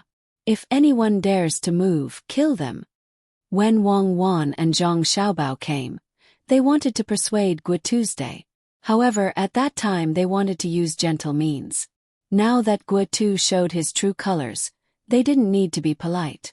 Once the order was given, Guo Tu and the generals around him were all controlled. The cold blue arrowhead made them understand what kind of weapon the other party was holding. While they were shocked that the logistics camp had such good equipment, they also understood their situation. If it had been an adult, they would have been able to threaten him, such as how they would explain it to the imperial court or talk about the righteousness of the nation. However, was it useful to say such things to two children? The children always thought about themselves. They were unreasonable even in front of their parents. There was no reason to reason with them. They seized power as they wished. Guo Tu was frightened. While he was being tied up, he said to Zhang Xiaobao and Wang Wan, "If you guys tie me up, your family will be finished. Once the imperial court knows about this, your whole family will die." Xiaobao, is what he said true? Wang Wan asked worriedly. I don't know. Maybe it's true. If the imperial court knows, we will be finished. Unless the imperial court doesn't know. Zhang Xiaobao also had a fearful expression. Then kill him. This time the imperial court won't know. Just say that he ate too much biscuits and died. Wang Wan waved at the guards, indicating that she was going to kill Guo Tuesday. Guo Tu finally believed that the people who gave the order to kill the people were Zhang Xiaobao and Wang Wan. They were too vicious. They even wanted to kill the people of the Tang Empire. How could the people of the Tubo Empire be any better? He really didn't know if these two children were smart or stupid. Would anyone believe that they would die from eating too much biscuits? But no matter if anyone believed it or not, he and the others would be killed first. In the instant when he was facing death, Guo Tu understood. He finally understood that he couldn't play tricks with the children, especially the smart children. Otherwise he would die very miserably. When the other people put the knife on his neck and prepared to pull, he understood many things. Thus he said to Zhang Xiaobao and Wang Wan, we won't tell anyone. We will listen to you. You can do whatever you want. We will definitely let you go home. The other soldiers will also listen to you. You really won't say? Wang Wan blinked her big eyes and asked in disbelief. I won't say. If you don't believe me, you can ask them and see if they also think the same. Guo Tu already felt the coldness of the knife. He only hoped that Zhang Xiaobao and Wang Wan would believe him. Zhang Xiaobao's eyes looked at the other generals and got a very uniform answer. The generals above the battalion level were all here, including the battalion commanders. Everyone did the same action and nodded. They didn't want to die. To be precise, they didn't want to die like this. That would be too unjust. If they were killed by the enemy, they would be considered heroes. But if they were killed by two children, they would be sullen. They would be resentful ghosts. Then I am relieved. Bring them to rest. Now the army will be commanded by me and Xiaobao. If anyone has a different opinion, kill them. Wang Wan revealed a happy smile. However, no one felt that her words were funny. The decisiveness to kill was actually reflected in the body of a little girl. Wang Wan's cold eyes and pure smile made the generals feel that they weren't facing a child from an ordinary official's family. Instead, they were facing a child from the palace who had known cruelty since childhood. Guo Tu and the others were locked up. Zhang Xiaobao and Wang Wan began to take their official seals to receive the troops. The process was relatively smooth. The main reason was that Guo Tu wasn't the original commander of these soldiers and didn't have much prestige.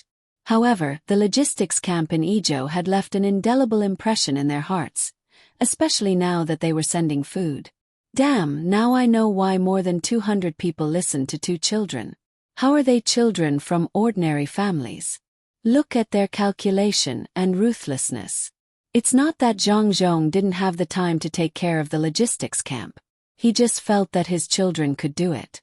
Looking at the time, they should have been following us all the way to Pengzhou. That's why they were able to move so quickly once the imperial court's decree arrived. I didn't believe it when I heard that there were portraits of the 2 children hanging in the emperor's palace, but now I understand. The 2 of them have long been favored by the emperor. Guotu, who was locked up, ate something good again. It was actually fried melon slices. When he ate it, he felt nostalgic. It tasted better than any meat or wild vegetables. After eating half a steamed bun, he remembered what Zhang Xiaobao and Wang Wan had done. He realized that the 2 children shouldn't be treated as ordinary people. He told the other generals. The other generals also realized this. Unfortunately, it was too late. Their power was taken away and they couldn't turn the tables. They could only watch the 2 children do things. Of course, they admired Zhang Zhong more. They didn't know what kind of teaching could make 2 10-year-old children like this. The adjutant who had been giving advice to Guotu said, "From now on, Zhang Zhong's name will be more famous. The logistics camp in Ijo will become a legend of the Tang Empire." To be honest, I don't hate the 2 children now. They are indeed more capable than us. At least under their leadership, the logistics camp found us. But who asked? He didn't finish his sentence, but the meaning was very clear. He was complaining that Guotu shouldn't have tried to seize the military power of others. Otherwise, the result wouldn't have been like this. Guotu didn't refute. He was silent. He finally knew where he was lacking compared to the old general who was good at war. He wasn't decisive enough in killing and couldn't see the situation clearly. He didn't speak, so the others also kept silent. It wasn't until they were all fed a steamed bun and a bowl of soup that a battalion commander, or rather a regiment commander, said in a low voice, "I don't know what the 2 of them want to do after seizing our power. If they want to escape, it won't be easy. If we behave normally, we may be able to figure out their plan." Even if the generals didn't approve of letting Zhang Xiaobao and Wang Wan command the army, they couldn't do anything now. They were under house arrest. They could only hope that the 2 children wouldn't act rashly and get everyone involved. After half a day, Wang Wan successfully took over a team of 12,000 people. Guotu and the others didn't directly command this group of people before, and the logistics camp took care of them on the way here. But more importantly, Wang Wan used the name of Between the Clouds and the Water to bribe the 12,000 people. That was, if they all died here, Between the Clouds and the Water would give their families enough money and food to let their families live well. If they returned alive, they would also be able to receive a reward from Between the Clouds and the Water outside of the imperial court. In order to prevent the soldiers from not believing them because of their young age, Zhang Xiaobao and Wang Wan sent out people from the seedling protection team to take over the duties of each battalion. This way, others wouldn't know who was in command in the end. They would only think that someone more powerful had come. "Xiaobao, I'll give you a mission. That is to take 32 people from the seedling protection team other than the 12 battalion commanders and deputy commanders. Organize your equipment and go find our soldiers who are alone. It's impossible for all 3,000 people to be killed. Especially when they were close to the mountain range. There must have been people who escaped into the mountains. You go and look for them. Find as many as you can. 2 days, only 2 days. After 2 days, no matter how many people you find, no matter whether you find them or not, you must continue to follow the path I took. I'll wait for you in front." After Wang Wan seized the military power, her first order was given to Zhang Xiaobao. 24 people from the seedling protection team were to be the officers of the remaining 12 battalions. Zhang Xiaobao was to lead 32 people to search for people who might have escaped to the mountains. Zhang Xiaobao nodded and agreed. "Okay, I'll lead them to search here for 2 days. Once 2 days are up, we'll immediately evacuate. If we encounter an unexpected situation, We may evacuate even earlier." After saying this, Zhang Xiaobao ordered the remaining people from the seedling protection team. "Huzi, get into formation and follow me." Zhang Xiaobao led 32 people and left. He wasn't afraid at all. If he really had to command a small-scale battle, he might be unfamiliar with the application of battle tactics. However, with only 32 people, it was suitable for him to lead. If the number of Tibetans searching the mountains was less than 100, he even dared to face them alone. Moreover, he had an 80% chance of keeping those Tibetans who were less than 100 in the mountains forever. Before he went abroad, he had already escaped from the armed police and police dogs time and time again. After he went abroad, he specially looked for various countries' veterans or special forces who wanted to earn pocket money to learn. If there were too many people, he wouldn't be able to control them. If there were fewer people, it would be just right for him to form a team. He had already gotten used to it. The jungle battle experience that generations of people had written down with their lives was not something that the current Tibetans could understand. They were not on the same level as him. After Zhang Xiaobao left, Wang Wan immediately made arrangements.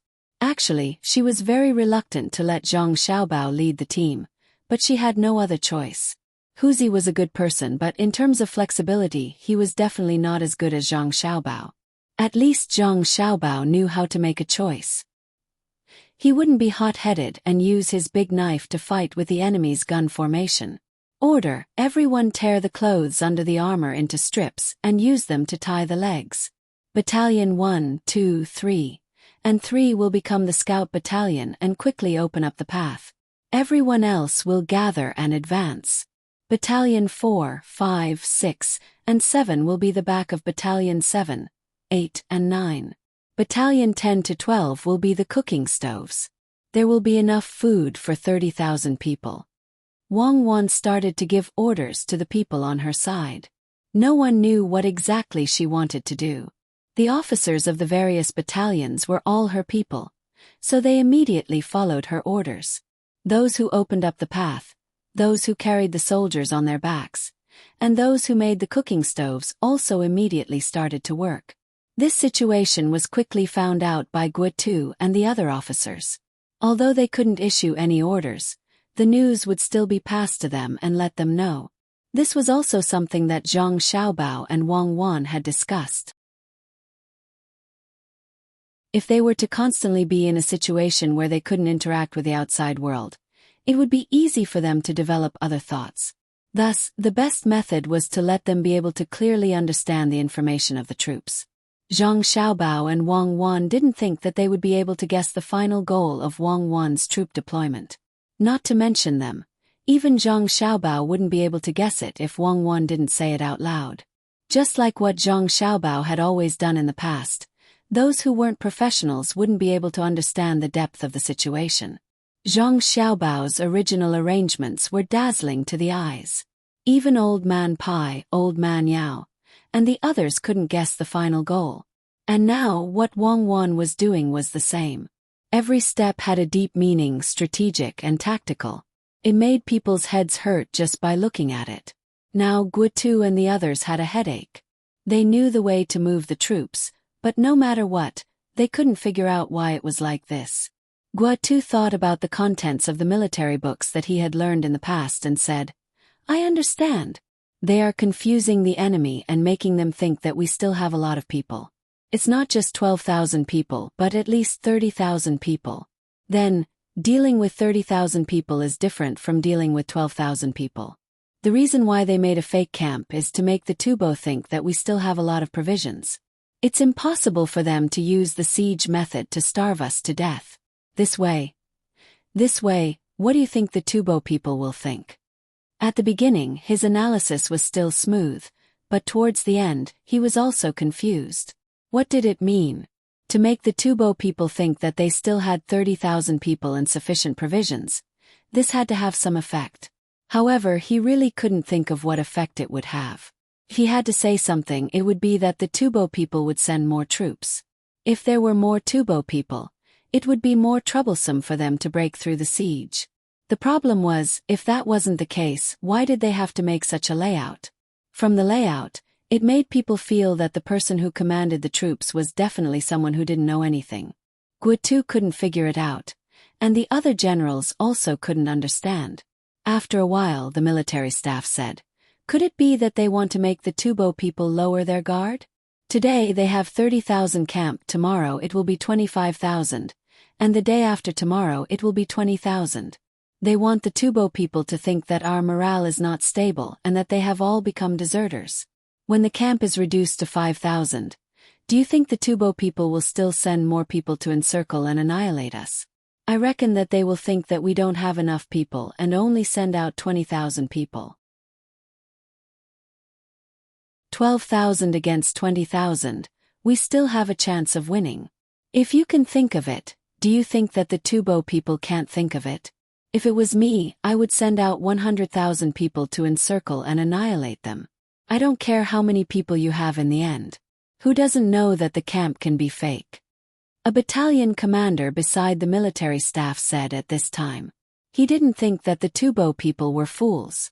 Such a classic layout, how many times had others used it? It doesn't matter whether the Tubo people know or not.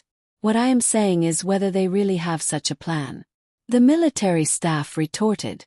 At this time the others didn't say anything. They were really worried that Zhang Xiaobao and Wang Wan's men had made such an arrangement. This kind of method that could be understood by those who had read military books didn't seem to be effective. Their guesses changed again on the second day. This time, Wang Wan only sent 1 battalion to open the path.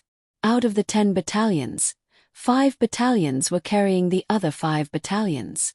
The last battalion built a camp that could only be used by 50,000 soldiers. The speed of the troops slowed down a lot. That's not right.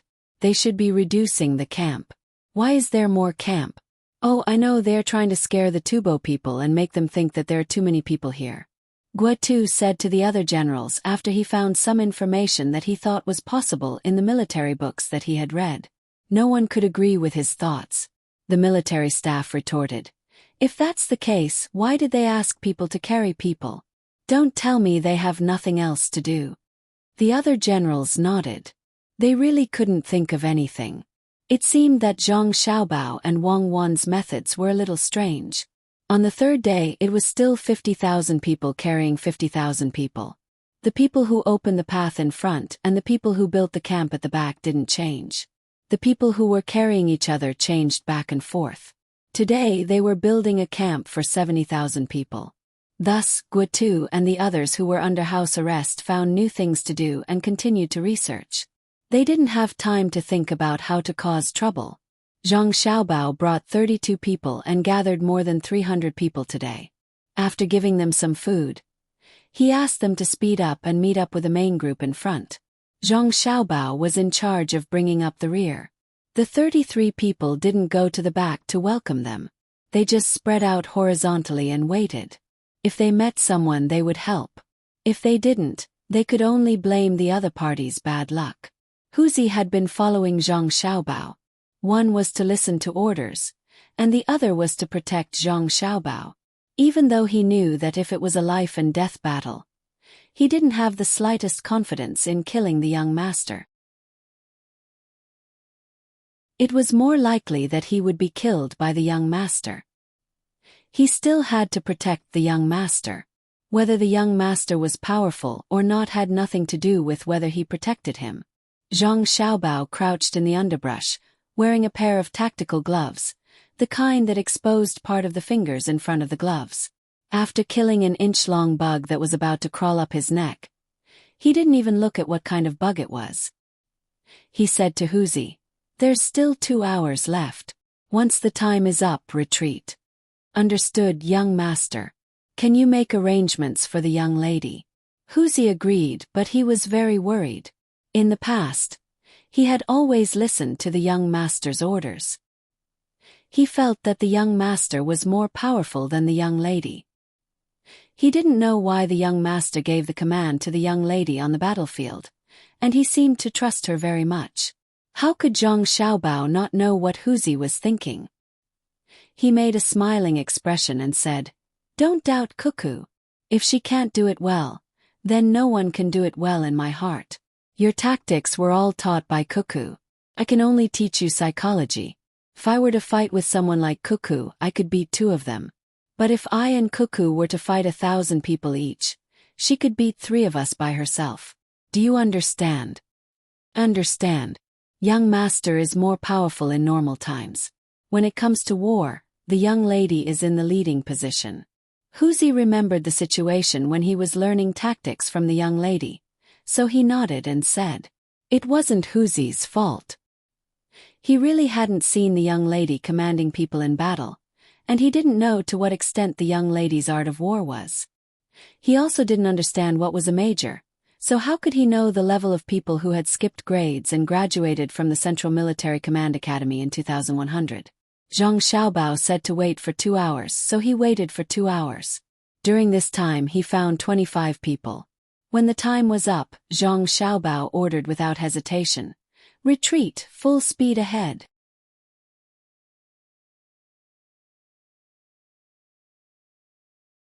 Chapter 6:17. When the fire is extinguished, the pursuers are in a hurry. Deep in the forest, the stove becomes a mystery. Where is the future? In the land of death, the wind blows without intention. Weak water continuously rushes against the embankment. When the time was up, Zhang Xiaobao immediately retreated and led his men to chase after Wang Wan. This young master, there are still people behind. There are still people behind. In the end, one of the 25 people caught by Zhang Xiaobao panted heavily as he chased after Zhang Xiaobao. He wanted this kid who could command others to wait a little longer. Zhang Xiaobao glanced at him and said, I know there are still people. Not only are there missing soldiers, but there are also Tibetans chasing after us. I can't mess up the battle plan for a small group of people. 2 hours later. Just 2 hours later. This person still tried to persuade him. He didn't know who this kid was, but he recognized the people who were waiting for them. The embroidered pattern on the chest of their clothes was from the logistics camp in Izhou who had given them supplies along the way. He really didn't know how the people from the logistics camp ran to the front of the group. He just wanted the people from the logistics camp to save as many of his brothers as possible. Zhang Xiaobao closed his eyes and said decisively, No, we can't wait even 15 minutes, let alone 2 hours. 2 hours is enough for tens of thousands of people to occupy the advantageous terrain. If you want to stay by yourself. Don't be a burden to the group. Besides, the order I received was to retreat within 24 hours. Military orders are absolute. Except for the weapons used, throw away all the bronze and iron in the armor.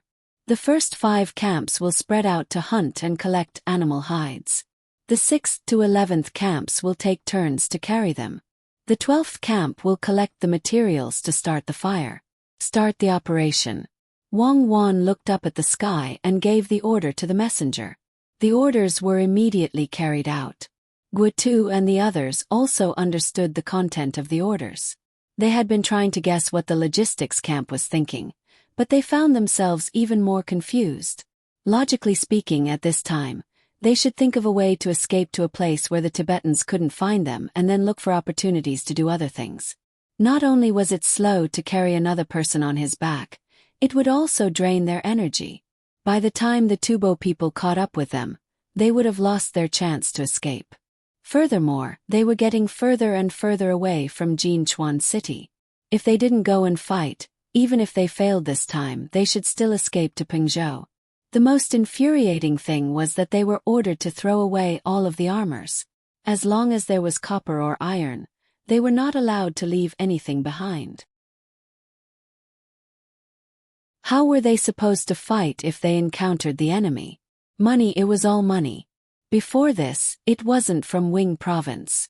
After discussing with each other for a while without coming to a conclusion, Guotu couldn't help but shout to the person guarding them, I want to see the person in charge of the logistics camp.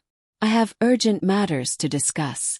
You guys won't be able to handle it if you delay. Wang Wan was still studying the military map, hoping to find more inspiration from it to achieve her goals. The knowledge she had learned before could only be used as an aid and could not be used to form a doctrine. In the current situation, There was no opportunity to seek a direct confrontation with the enemy, so she could only rely on the word strange. If only these 12,000 people were the ones that I and Xiaobao had trained for 3 years, or even 2 years, it would be much easier to use them than now. Wang Wan rubbed her eyes and longingly muttered to herself. When the person came to report that Guotu wanted to see her, she muttered, "What is there to see? What urgent matters? Could it be that he still has heavenly soldiers that he hasn't taken out yet? I want to see the person in your team who really came up with the idea. Not a little girl like you." Guotu stared at Wang Wan, who had rushed over in a hurry. Wang Wan curled her lips and said, "I am. Tell me, what is it? Hurry up, don't waste my time." "Okay, then I will tell you. You go back and tell the person who came up with the idea that all of his ideas are bad. If this continues, no one in the entire army will be able to escape. This mission is to attack Jinchuan. Since you have seized the power, you have to follow this plan." Guotu suppressed the anger in his heart and said to Wang Wan word by word. Wang Wan burst out laughing and said, "Forget it, attack Jinchuan. The order you received should be to find a chance to attack Jinchuan. The most important mission is to launch a surprise attack and do your best to anger the Tubo people and burn a large amount of Tubo's autumn harvest grain. Do you think the imperial court is a fool to send 15,000 people to attack Jinchuan? Don't give me orders and ideas. When a general is outside, he can't accept military orders. Your idea is good. You made the team to this point. If you want to be a benevolent and righteous general and not kill people, then you have to bear the consequences of your actions. Stupid, you are playing around with the lives of the soldiers. You. A little girl like you actually dared to piss me off." Guotu pointed at Wang Wan and his face turned red. "What do you mean? You want to be a general like this? How many exercises have you participated in? How many red and blue army experiences have you had? Do you really think that you are an invincible general just because you won on the sand table? With 12,000 people defending the mountain, can't you win a victory that raises the morale of the soldiers? Run, you only know how to run. You ran until the soldiers ran out of strength and morale. I know that you want to leave the battlefield first and then find a chance to fight back. The essence of mobile warfare is not to escape, but to mobilize the enemy's superior forces and find a chance to destroy them one by one. When we go back, I suggest that you go to the game room of the flagship store between the clouds and the water in Sanshui County to learn." Wang Wan was also angry. She and Xiaobao had spent so much money, but Guotu had wasted it and even wanted to criticize them. Guotu was speechless for a long time. She was not wrong, but other than not killing the civilians, the other aspects were just bad luck. It was not that he was not good at commanding. He had been praised by General Gao, but now he was being scolded by a little girl. The staff at the side had to protect their interests, so he interrupted and said, "Cuckoo, then you have to tell us the purpose of marching like this. What is the use of people carrying people? Are you waiting to defeat the enemy? If I don't tell you, don't think about continuing to participate in the command during the time when your military power was taken away and I safely returned to Yingzhou. I will tell you a little. Who said that carrying people is useless? At least it can exercise the lung capacity a little. It has a little effect, so as to avoid more accidents in the operation the day after tomorrow." After saying this, Wang Wan walked to the place where she was just now. After walking for about 10 steps, she said without looking back, "Stay here obediently. If anyone wants to make trouble, I don't mind killing a few of them to show the monkeys. I believe that the emperor will not trouble me. If you don't believe me, you can try." I'm so angry. This little girl is too much. Wait for me to go back, I will. Wait for me to go back. Guotu shouted until he couldn't see Wang Wan's figure. Just now he didn't dare to, for he was really afraid that the little girl would kill him. He kept saying that he would wait for him to go back, but he didn't say what he would do when he went back. It seemed that he couldn't do anything. The key was whether he could go back alive. Wang Wan returned to her place and continued to study the tactics. The soldiers who were supposed to hunted, carried people on their backs, and collected flammable things. The morale of the army under Wang Wan's control was not bad at this time. It was not because of her charm. She was a little girl, but she had no charm. The key was her promise. With the financial power of between the clouds and the water as the foundation, she gave the soldiers hope. One day later, the operation of carrying people on their backs stopped. They collected a lot of beasts' fur. Regardless of whether it had been needed or not, it still smelled of blood. She asked people to sew simple coats and leather bags with the intestines of the beasts using simple needles made of branches. Because the speed of the march was affected by carrying people back and forth, Zhang Xiaobao caught up with them in the evening. Wang Wan ordered everyone to rest. After eating wild vegetables and animal meat, she only asked everyone to leave a piece of compressed biscuit. Except for the people who were on guard, everyone went to sleep. After a long journey, the two pigeons finally flew back to their home in the capital from Izhou. They were taken from their claws. After eating something hurriedly, they cooed and went to rest. Gao Lishir, who was the chamberlain, hurried to Xingqing Palace with the things sent by the person who received the letter. At this time, Li Longji was enjoying the singing and dancing of the concubines while working. He had not decided which woman to accompany him tonight. The women were also trying their best to show off, hoping to be favored tonight. Li Longji, who had just called out "good" twice, saw Gao Lishir's expression and knew that something had happened. He hurriedly dismissed the women and called Gao Lishir over. "Lishir, is there something urgent?" Li Longji looked at Gao Lishir and asked. "Pengzhou's fast horses have not yet arrived. Izhou's Yao Chong and Baishu's flying pigeons arrived first. Guotu could not bear to kill on the way and exposed his tracks. His provisions were robbed. He was defeated and retreated to Duchuan." Gao Lishir said to Li Longji. "Defeated? Did Pengzhou have provisions to escort?" Li Longji did not expect Guotu to be defeated before even reaching his destination. His expression could not help but turn ugly. He then asked about the provisions in Pengzhou. He meant to send people to deliver provisions to Guotu's day. Pengzhou has sufficient provisions, but no one dares to send troops privately. Coincidentally, His Majesty's decree was sent to Pengzhou and received by the logistics camp in Izhou. They reorganized their troops overnight and left to reinforce. Their whereabouts are unknown. In addition, Zhang Zhong's eldest son, Xiao Bao, and Cuckoo are traveling with the troops to assume command. Gao Lishir's tone changed slightly when he said this. He also liked Zhang Xiaobao and Wang Wan. From Bai Shu and Yao Chong's letters, he often learned about the two little fellows. Not only were they beautiful, but they were also smart and eager to learn. They were filial to their elders and were well educated. They were also good at cooking and often cooked for their family and Bai Shu. Gao Lishir could not have children himself, so he liked other people's children. If possible, he really wanted to make Zhang Xiaobao his own child. When he received the news this time, he could not help but worry about the two little fellows. Li Longji also became nervous and asked, "How many people did they bring?" The Zhang family's protection team has 56 people. Bai Shu and Yao Chong's combined protection team has 100 people. Prince Tong'an's protection team has 200 people. And the rest are ordinary people escorting provisions. This trip is very dangerous. Gao Lishir replied. That was all that was mentioned in the letter he received. Li Longji also knew that it was dangerous. What could 300 people do? He could not help but complain to Gao Lishir. Why are the Zhang family so stupid? Look at other families. Which family doesn't have a large number of guards? They make a lot of money. When it's time to use people, they have 56.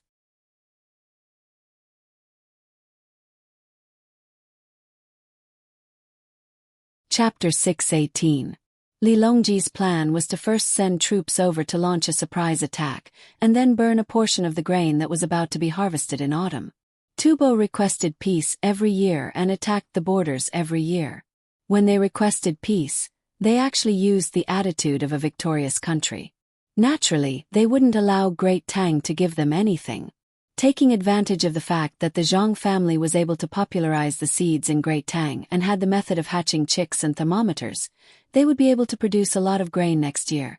This autumn, when Tubo retaliated and attacked, Great Tang would have finished harvesting the grain in many places. They wouldn't have to worry about not having enough grain to fight a war.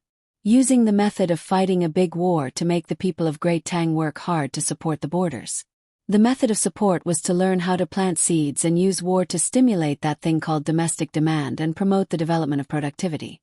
Li Longji learned this from Baigo's letter. He felt that if it was successful, it could also be used to train the soldiers. After 2 years, when Great Tang had more grain, poultry, and livestock, they could use it to expand their territory. However, he didn't expect that the usually smart and capable Guotu would make such an idiotic mistake. Yes, he was an idiot. If he made a mistake, he should just die there. He even implicated Xiao Bao and Cuckoo. Xiao Bao and Cuckoo were the personal disciples of the 2 experts of the Zhang family who didn't show themselves. It was said that the 2 little fellows were able to pass the imperial examination. How capable were they? If the experts weren't willing to show themselves, then so be it.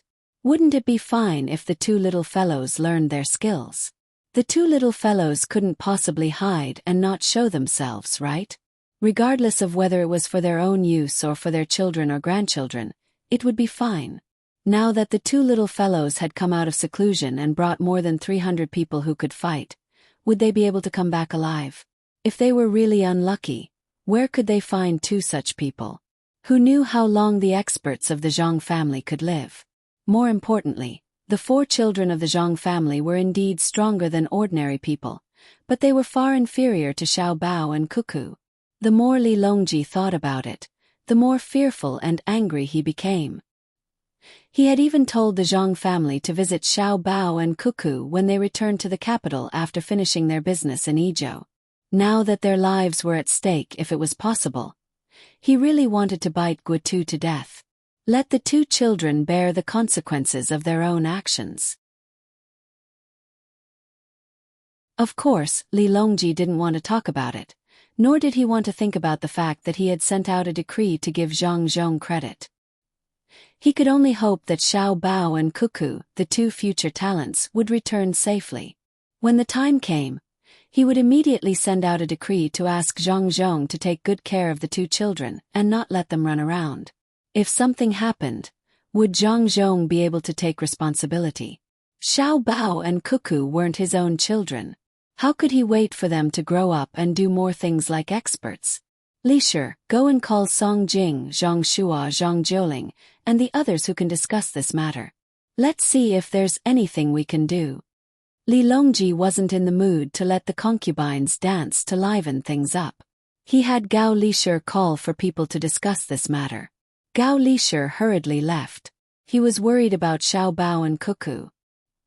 He was also preparing to find an opportunity to recognize a godson, or daughter-in-law. In any case, he just wanted to recognize a relative. He also wanted to take some time to enjoy the 2 children's cooking and take them for a stroll in the imperial gardens. Guotu didn't know that he had already been hated by someone, and it was a very powerful person. He continued to analyze what the logistics camp wanted to do with the general who was also under house arrest. This is too much. This is too much. They arrested us and didn't even tell us their purpose. Everyone think about it. If we really escape, we won't be able to answer correctly if someone asks. Also, is this food for humans? Guotu complained as he ate the wild vegetable soup that didn't have any meat. If he didn't make such a big mistake this time and put the army in danger, he might continue to praise the logistics camp. However, it seemed that his psychological quality was not high enough. After encountering a setback, not only did he become absent-minded, but he also tried to push the blame from himself to others. The bad side of human nature was undoubtedly revealed, especially when he was under house arrest and did not know the purpose of the logistics camp. In fact, he really wanted to participate. Even if he could say a few words occasionally, it would be good to remind them. However, they didn't give him the chance at all. Facing the fear of the unknown, He finally exploded. The other generals didn't say anything and didn't complain about the food. In the current situation, it was very good to have stuttering food. Usually, when fighting for power, it was not as simple as house arrest. It was very normal to kill a few people. Even if they killed all of them, they could find an excuse. With the help of the former Prime Minister and the former Minister of Revenue, they couldn't do anything to the two kids. Seeing that his words didn't get the support of the others, Guotu hurriedly ate the wild vegetable and stared back and forth at the generals. Lu Jun finally couldn't stand being stared at like this. He sighed and said, "General, I think it's really possible to successfully escape back. Since the people who followed us couldn't understand, how could the Tubo people guess the intentions of the army? It looks like they're going to make a big move." As if to support Lu Jun's words, early the next morning, Wang Wan's new order was passed down. 10 battalions were to be close to the mountain. All the food that they collected was to be given to the 10 battalions. The remaining 2 battalions and the few hundred people who came back later were to continue forward. After 3 days, they would descend the mountain and be met by people there. Along the way, they were to reduce the number of stoves. Every 3 hours they would burn the stoves. From 70,000 to 60,000, then to 50,000. After 2 days, the number of stoves would be back to 2,000. When they reached the front and descend the mountain, they would listen to the instructions of the people there. Another point was that when the 10 battalions continued to ascend the mountain, they would use flammable objects to create a thick smoke to obstruct the Tubo people's pursuit and erase their traces. After the order was passed down, Wang Wan and Zhang Xiaobao led the 10 battalions and set off. Guotu and the others continued to lead the 10 battalions. Otherwise, if the 2 battalions were to be handed over, it would be easy for them to take back their authority. You all don't want to live anymore. Do you know how cold it is on the mountain? All of the food added up is only enough for 2 days. You all killed 10,000 people just like that. I want to see the person in charge. I want to see the person. When Guotu was being watched climbing up the mountain, he knew that they were preparing to ascend the mountain. He kept shouting and shouting. According to what he had learned, he had already come to a conclusion about the future of the group. The face of the bodyguard who was watching them darkened. He kicked Guotu from behind and said, "Behave yourself. What are you shouting for? If you shout again, I will chop you up. Let's see how many people are willing to offend Royal Prince Tang, and for a failed general." Royal Prince Tang and Royal Prince Li. What does he have to do with you? Guotu asked in surprise. He didn't dare to call Li Sun by his name. I am the personal bodyguard of His Royal Highness. His Royal Highness is a guest in Izhou and calls young Master Xiaobao his younger brother. What do you think it is related to him? Li Sun's bodyguard replied in dissatisfaction. Guotu didn't say anything, and so did the other officers. Only now did they realize how big of a backer the 2 kids had. They were all killed, but when they went back they could just find an excuse and no one would cry out for them. After a long while, Guotu whispered to the bodyguard, "Xiaobao and the others are wrong. Aren't you afraid that? Can they be more wrong than you? Shut up." The guards did not show him any respect at all. They knew the little young master and the little lady's abilities very well. They had seen it when they were in Luzhou. Then they went to Shu province and then to Peng province. They learned from the 2 of them along the way. There were many tactical ideas that they had never thought of before they met the young master and the young lady. They were very good at analyzing human nature and terrain in various situations. However, they were not done yet. It seemed like there was more to come. Would such people make an unwise decision? After Zhang Xiaobao and Wang Wan led 10 battalions up the mountain with more than 10,000 men, the 2 battalions below started to light the fire. Thick smoke drifted with the wind. It was only because of the wind today that Wang Wan made the decision. Otherwise they would have to continue waiting. After the smoke was released, the 2 battalions cleaned up all the traces as much as possible. Then they started to rush forward. 3 days later, they would go down the mountain and see if there were any reinforcements. The Tubo people were almost catching up, but they had to slow down. Their generals were also afraid of falling into an ambush. First, they observed the campsites. Day by day, they increased the number of campsites. They could not figure out what was going on. Could it be that reinforcements had arrived? Then they should be fighting with them. They only increased the number of campsites but did not fight. Were they trying to set up an ambush? There was no need to be afraid. They just had to be careful. It was easy to mobilize troops in their own territory. However, the problem was that from the footprints left behind, the number of people was not fixed. Sometimes there were more than 10,000 people. Sometimes there were more than 1,000 people. Sometimes there were more than 6,000 people. When there were fewer people, what did the people do? Did reinforcements come and follow them for a while and then hide? Or did the people in the army make some arrangements? There must be something wrong with increasing the number of people. As the saying goes, all is fair in war. To chase or not to chase, they had to wait for the reinforcements. This was not easy to handle. Tatu was the leader of the 10,000 men in the headquarters. This time he led 20,000 men. If it was in the past, he could have more men. He had 2 Yuhuan's men to help him. Now that he had no more men, he could only use his own men to fight. He thought of himself as a capable general. He was literate and had read a few military books. Usually, he led his own men to guard the front line of Jinchuan. He felt that he knew a lot about war, especially all kinds of strategies. He had memorized them. When he saw the situation in front of him, the first thing that came to his mind was that all is fair in war. As the saying goes, what is true is false, and what is false is true. However, he could not tell whether the other party was lying or not. If they wanted to lure the enemy by reducing the number of campsites, they should not have set up so many campsites. If they wanted to increase the number of campsites to scare the enemy, they should not have left behind footprints. From the footprints there were at least 10,000 people. Sometimes there were even fewer. Increasing the number of campsites when there were fewer people. Did they think that he could not tell, or were they doing it on purpose? This was troublesome. According to the scouts in Pengzhou, the general who came this time was a person called Gua Tuesday. He had never heard of this name before. Could he be a wise general of Tang? At this moment, there were only 5,000 people chasing in front of the headquarters. Should they chase quickly or be careful and slow? Should they send out all the scouts to increase the distance?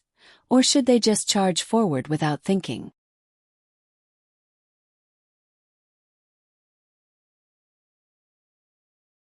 Chapter 6:19. Tatu was dumbfounded. He was really dumbfounded. He wanted to find the relevant information from the military books that he had read, but that was just a thought. In reality, there was nothing. To be able to use a strategy to such an extent, one must be a god. No, it was better to be safe.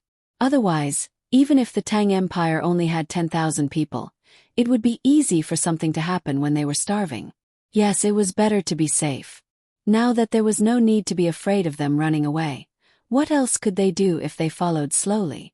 Thinking of this, Tatu ordered the troops behind to speed up while he sent out a large number of scouts. This was the bolder battle strategy that he had come up with himself. When he had more troops than the enemy, he would not be fooled by them. As soon as the order was sent out, the scouts in front reported that they had found a large number of armors neatly placed and tied with branches. From the footprints there were about 10 to 15,000 people. There were many leftover bones of wild beasts and small pits where wild herbs were dug up. Armors! And they were tied up, placed neatly. What does this mean? For me. The bones of wild beasts and the pits where wild herbs were dug up. Are we going to starve to death? The number of people did not change. Is it still the same as before? Tatu suddenly had doubts about the bolder battle strategy that he had just decided to use. He did not know if the enemy was trying to scare him so that they would move forward lightly or if they were trying to trick him so that they would have more time. The crux of the problem was whether to chase after them or not. This feeling was very uncomfortable. To be safe, Tatata suppressed the urge to chase after them quickly and waited for the people behind to catch up. At the very least, there had to be more people than the Tang soldiers who had left their footsteps behind. The troops slowed down. Tatatu, who was still feeling uneasy, could only comfort himself that this was the right decision. Half a day later, on the morning of the next day, a total of 16,000 people had gathered. The remaining 4,000 people were responsible for escorting the supplies. With 16,000 people under his command,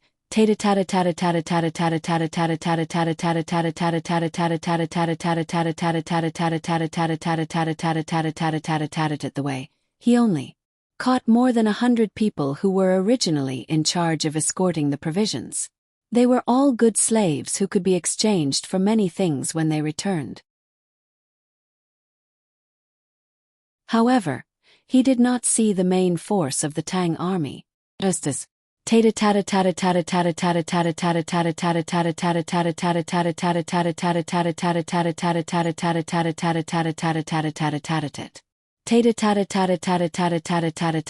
Once the smoke came out, the Tubo people started to feel uncomfortable. Not only did the smoke affect their eyes, but it also affected their breathing. They kept coughing and rubbing their eyes hard. Some even wanted to stick their heads into the ground to avoid the smoke. In the morning, the forest was already humid. In some places, the fog had yet to disperse. Once it was mixed with the smoke, the smell was extremely irresistible. Advance. Pick up the pace and rush over. Tatatu ordered with reddened eyes. He really wanted to run back. He was afraid that he would be chased by the smoke while he was running. The people chasing him must have been prepared. At least they could cover their faces with wet cloth. When his troops were almost unable to see clearly because of the smoke, not to mention 16,000 people, even 61,000 people would not be able to defeat 10,000 people. The only way was to rush over. Once they reached the other side, they would be fine. Judging from the thick smoke, they should not be too far away. They could only face it head-on and could not retreat. The 16,000 troops rushed forward under his command. The further they went, the more uncomfortable they felt. Some people were smart enough to wet their clothes with their urine. Everyone followed suit. In the end, Tatatu also used the water in his water bag to cover his mouth. However, the others did not dare to follow suit. If they ran out of water, they would have to go up the mountain to melt the snow. This would delay the progress of the troops. After a fierce dash, Tatatu finally led his men to the other side of the mountain. They went around the mountain slightly and rushed to the other side of the smoke. The fire was still burning and the smoke was still coming out. The entire troop was in tears. Their eyes were swollen like peaches. A scout came to report again. They had found traces of the enemy. Judging from the temperature of the stove, the enemy had left less than 2 hours ago. They seemed to have left in a hurry. Go after them. Pay attention to the surroundings to avoid being ambushed, Tatatu ordered. General, the footprints in front seem to belong to 2,000 people. We can't find the traces of 10,000 people, the scout said worriedly. Go after them. Even if there are 1,000 people, we will still chase after them. The smoke is killing me. Tatatu was wary of the enemy's ambush while he ordered the troops to chase after them.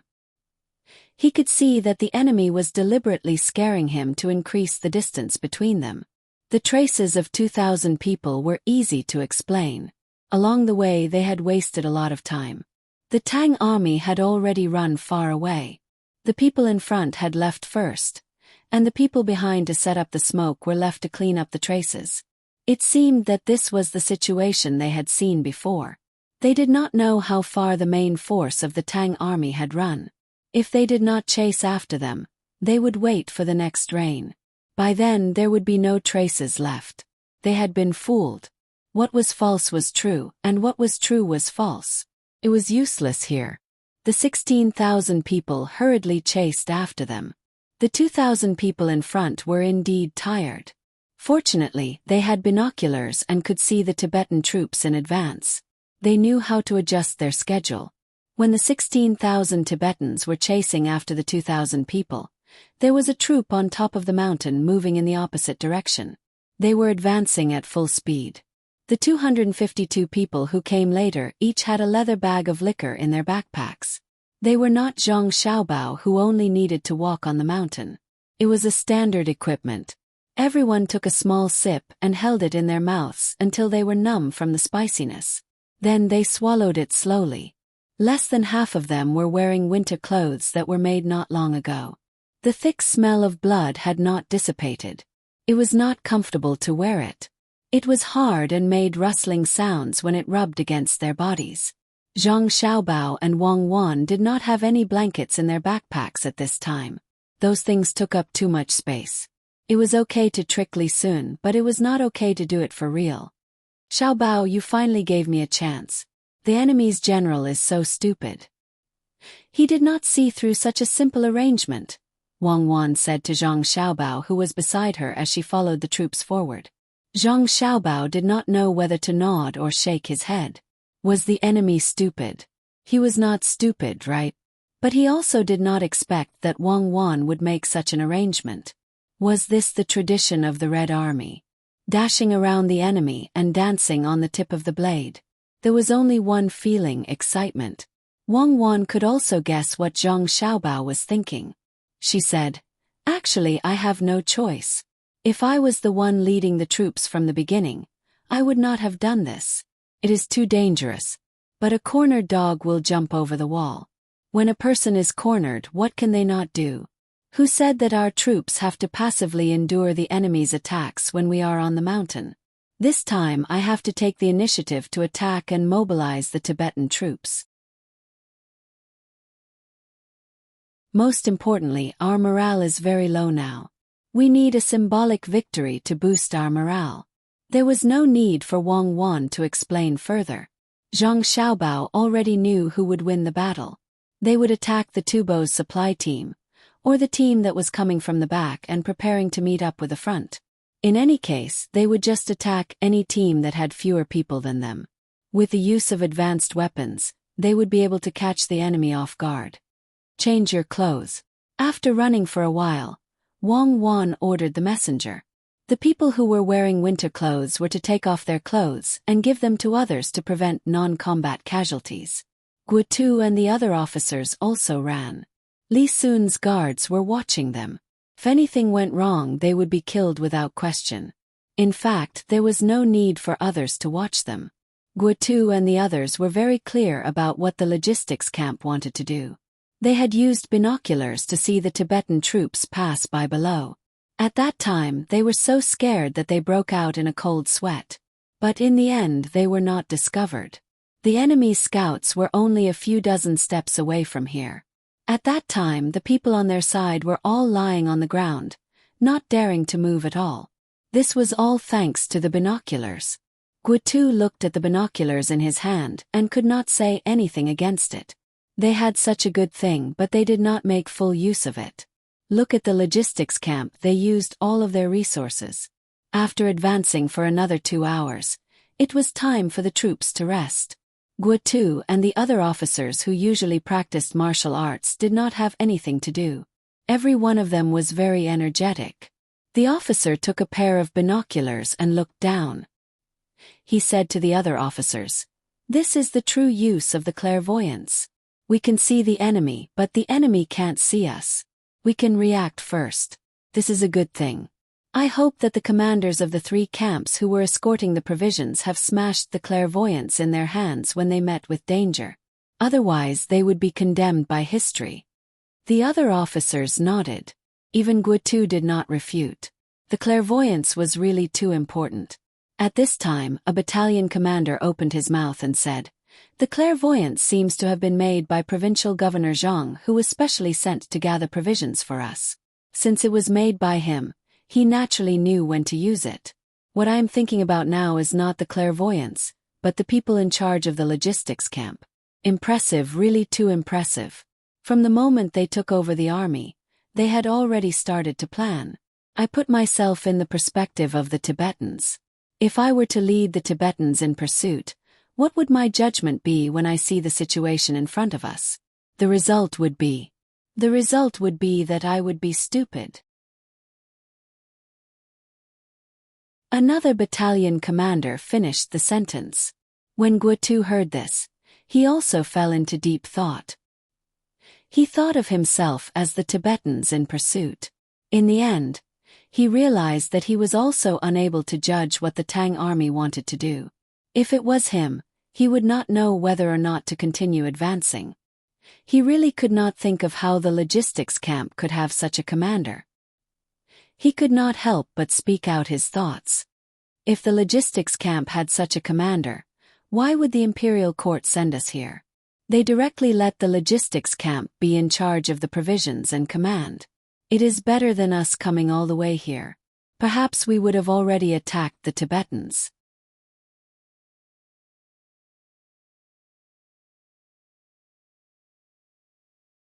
Chapter 620.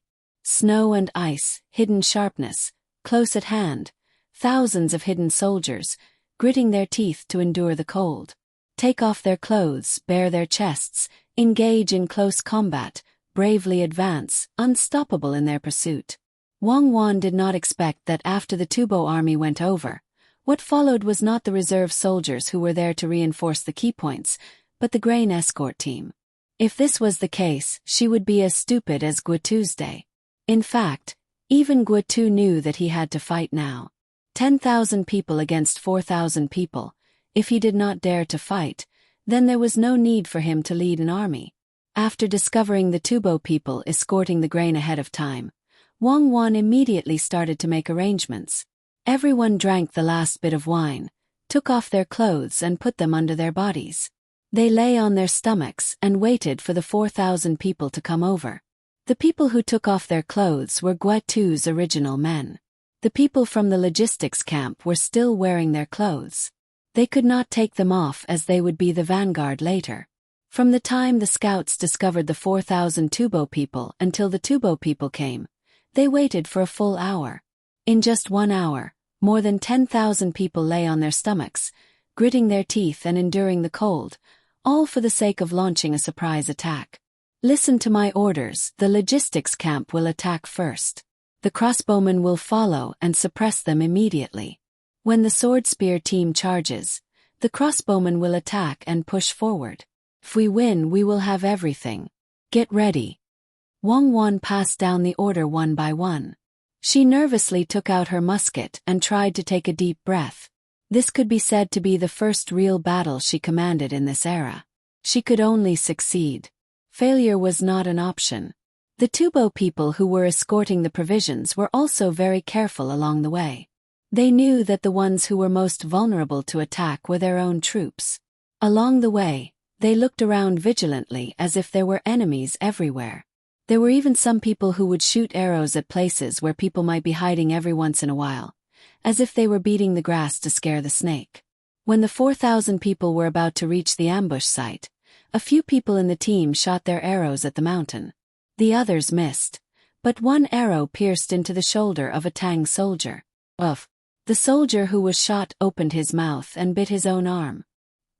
He opened his eyes wide and swallowed the scream that was about to come out. He let the arrow pierce into his body and did not make any extra movements. From Zhang Xiaobao's position, he could see the soldier. He secretly praised him and prepared to reward him when this matter was over. At this time, Guotu also held a saber. He knew that he had no chance to command, so he had to fight. No matter what. He had to kill a few people to absolve himself of the blame. Even if he died in battle, he had to fight. The Tubo archers' ears were not at the level where they could hear what the arrow hit from dozens of steps away. After they finished their routine shooting, they no longer paid attention to that area and followed the group to continue forward. Kill! Seeing that the enemy had already arrived at the preset location, Wang Wan pulled the trigger, and the flint ignited. With a shout, she fired a shot at the enemy below. With the sound of the command, countless disposable rocket launchers with long trails of smoke flew down from the mountain and exploded in the crowd. Amidst the rumbling sounds, bows and crossbows were fired at the same time, catching the people who had been vigilant. Kill! The people with sabers and spears rushed over under the leadership of the logistics camp. The Tubo people who were frightened by the explosion quickly divided into groups and wanted to organize people to face the enemy. The people from the logistics camp were the first to come into contact with the enemy. When they were 20 steps away, they took out their guns and shot randomly. The Tubo people who wanted to face the enemy immediately fell. When they were 10 steps away, another group of people was killed. The people from the protection team held a slow match in one hand and threw grenades into the crowd with the other. The Tubo people were not lacking in bravery, but they had never seen such a weapon before. They were beaten silly in just a single exchange. The rumbling sounds were like thunder. Countless topless people ran down from the mountain, holding broadswords or spears in their hands. They were shouting loudly as they charged towards the Tubo people. In just a short moment, 500 to 600 Tubo people were killed. When they realized that it was the Tang army, it was too late to fight back. The Tang soldiers who did not have anything to protect themselves had already lost the idea of dodging and fighting back. There was only one thought in their mind, which was to attack and attack again. Zhang Xiaobao held a gun and stood beside Wang Wan to protect her. He vigilantly observed the situation on the battlefield to prevent Wang Wan from being hit by the stray arrows. Blow the signal to the logistics camp. The first camp to the left, the second camp to penetrate the enemy. The crossbowmen are free to scatter. The strong archers are ready. The scouts are to look for the enemy commander and kill him. The seventh camp move out. Don't care about the battle, go to the back of the enemy. Quick, start running. The eighth camp support the middle. Don't fight too long, quickly split up and surround the enemy. Fire the remaining 10 camps. Fire the remaining 10 camps. As Wang Wan passed down her orders, all kinds of bugles sounded in the sky above the battlefield. Other than the 9th camp that stayed by Wang Wan's side, the remaining 9 camps had all entered the battlefield. Wang Wan held the binoculars and gave orders from time to time. She was in charge of the overall situation. Order the 4th camp to retreat. The 5th camp to the right. The crossbowmen are to abandon their bows and engage in close combat. Reinforce the 4th camp. The scouts are to coordinate with the strong archers to kill the enemy's valiant soldiers. The 1st, 2nd, and 3rd teams of the 9th camp are to press forward with their spears. Pull the formation horizontally and stabilize. The Tibetan soldiers on the battlefield had already lost their commander and were fighting for themselves. As Wang Wan passed down her orders, the 3 teams of the 9th camp, which had close to 600 people, pulled the formation horizontally and stepped forward with their spears. They allowed the people who wanted to be the last to fight to the death to charge forward without breaking the formation. They gave people the feeling that they were as immovable as a mountain, suppressing the enemy in terms of momentum. Under Wang Wan's command from above, the Tubo soldiers were quickly separated and surrounded in panic. The Tubo soldiers, who were already small in number, were ambushed and could only run around randomly. It was as if they were surrounded by enemies. For the first time, those who were wearing armor realized that armor was a burden in a battle in the mountains and jungles. The people who were standing on the flat ground were better off. The Tibetan soldiers who were fighting on the slanted ground had to maintain their balance. There were people attacking them from all directions, making it impossible for them to coordinate with their own people. Those who can speak the Tibetan language shout out.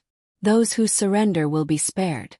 Seeing that the battle had become one-sided, Wang Wan heaved a sigh of relief. Following the shouts, the Tibetan soldiers who had already lost their will to fight threw away the weapons in their hands and knelt down to surrender. The remaining people were also killed one after another under the siege of the Tibetan soldiers. The ambush lasted for more than half an hour from the beginning to the end. All of the Tibetan commanders were shot to death. After counting the number of people, out of the 4,000 Tibetan soldiers, 1,000 had surrendered.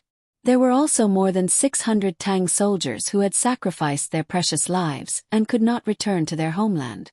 Those who are injured, bandage your wounds and bring your clothes back to wear. Take 10 days' worth of food from the Tibetan army provisions and burn the rest. Tie up the surrendered Tibetan soldiers and listen to my orders. Kill them.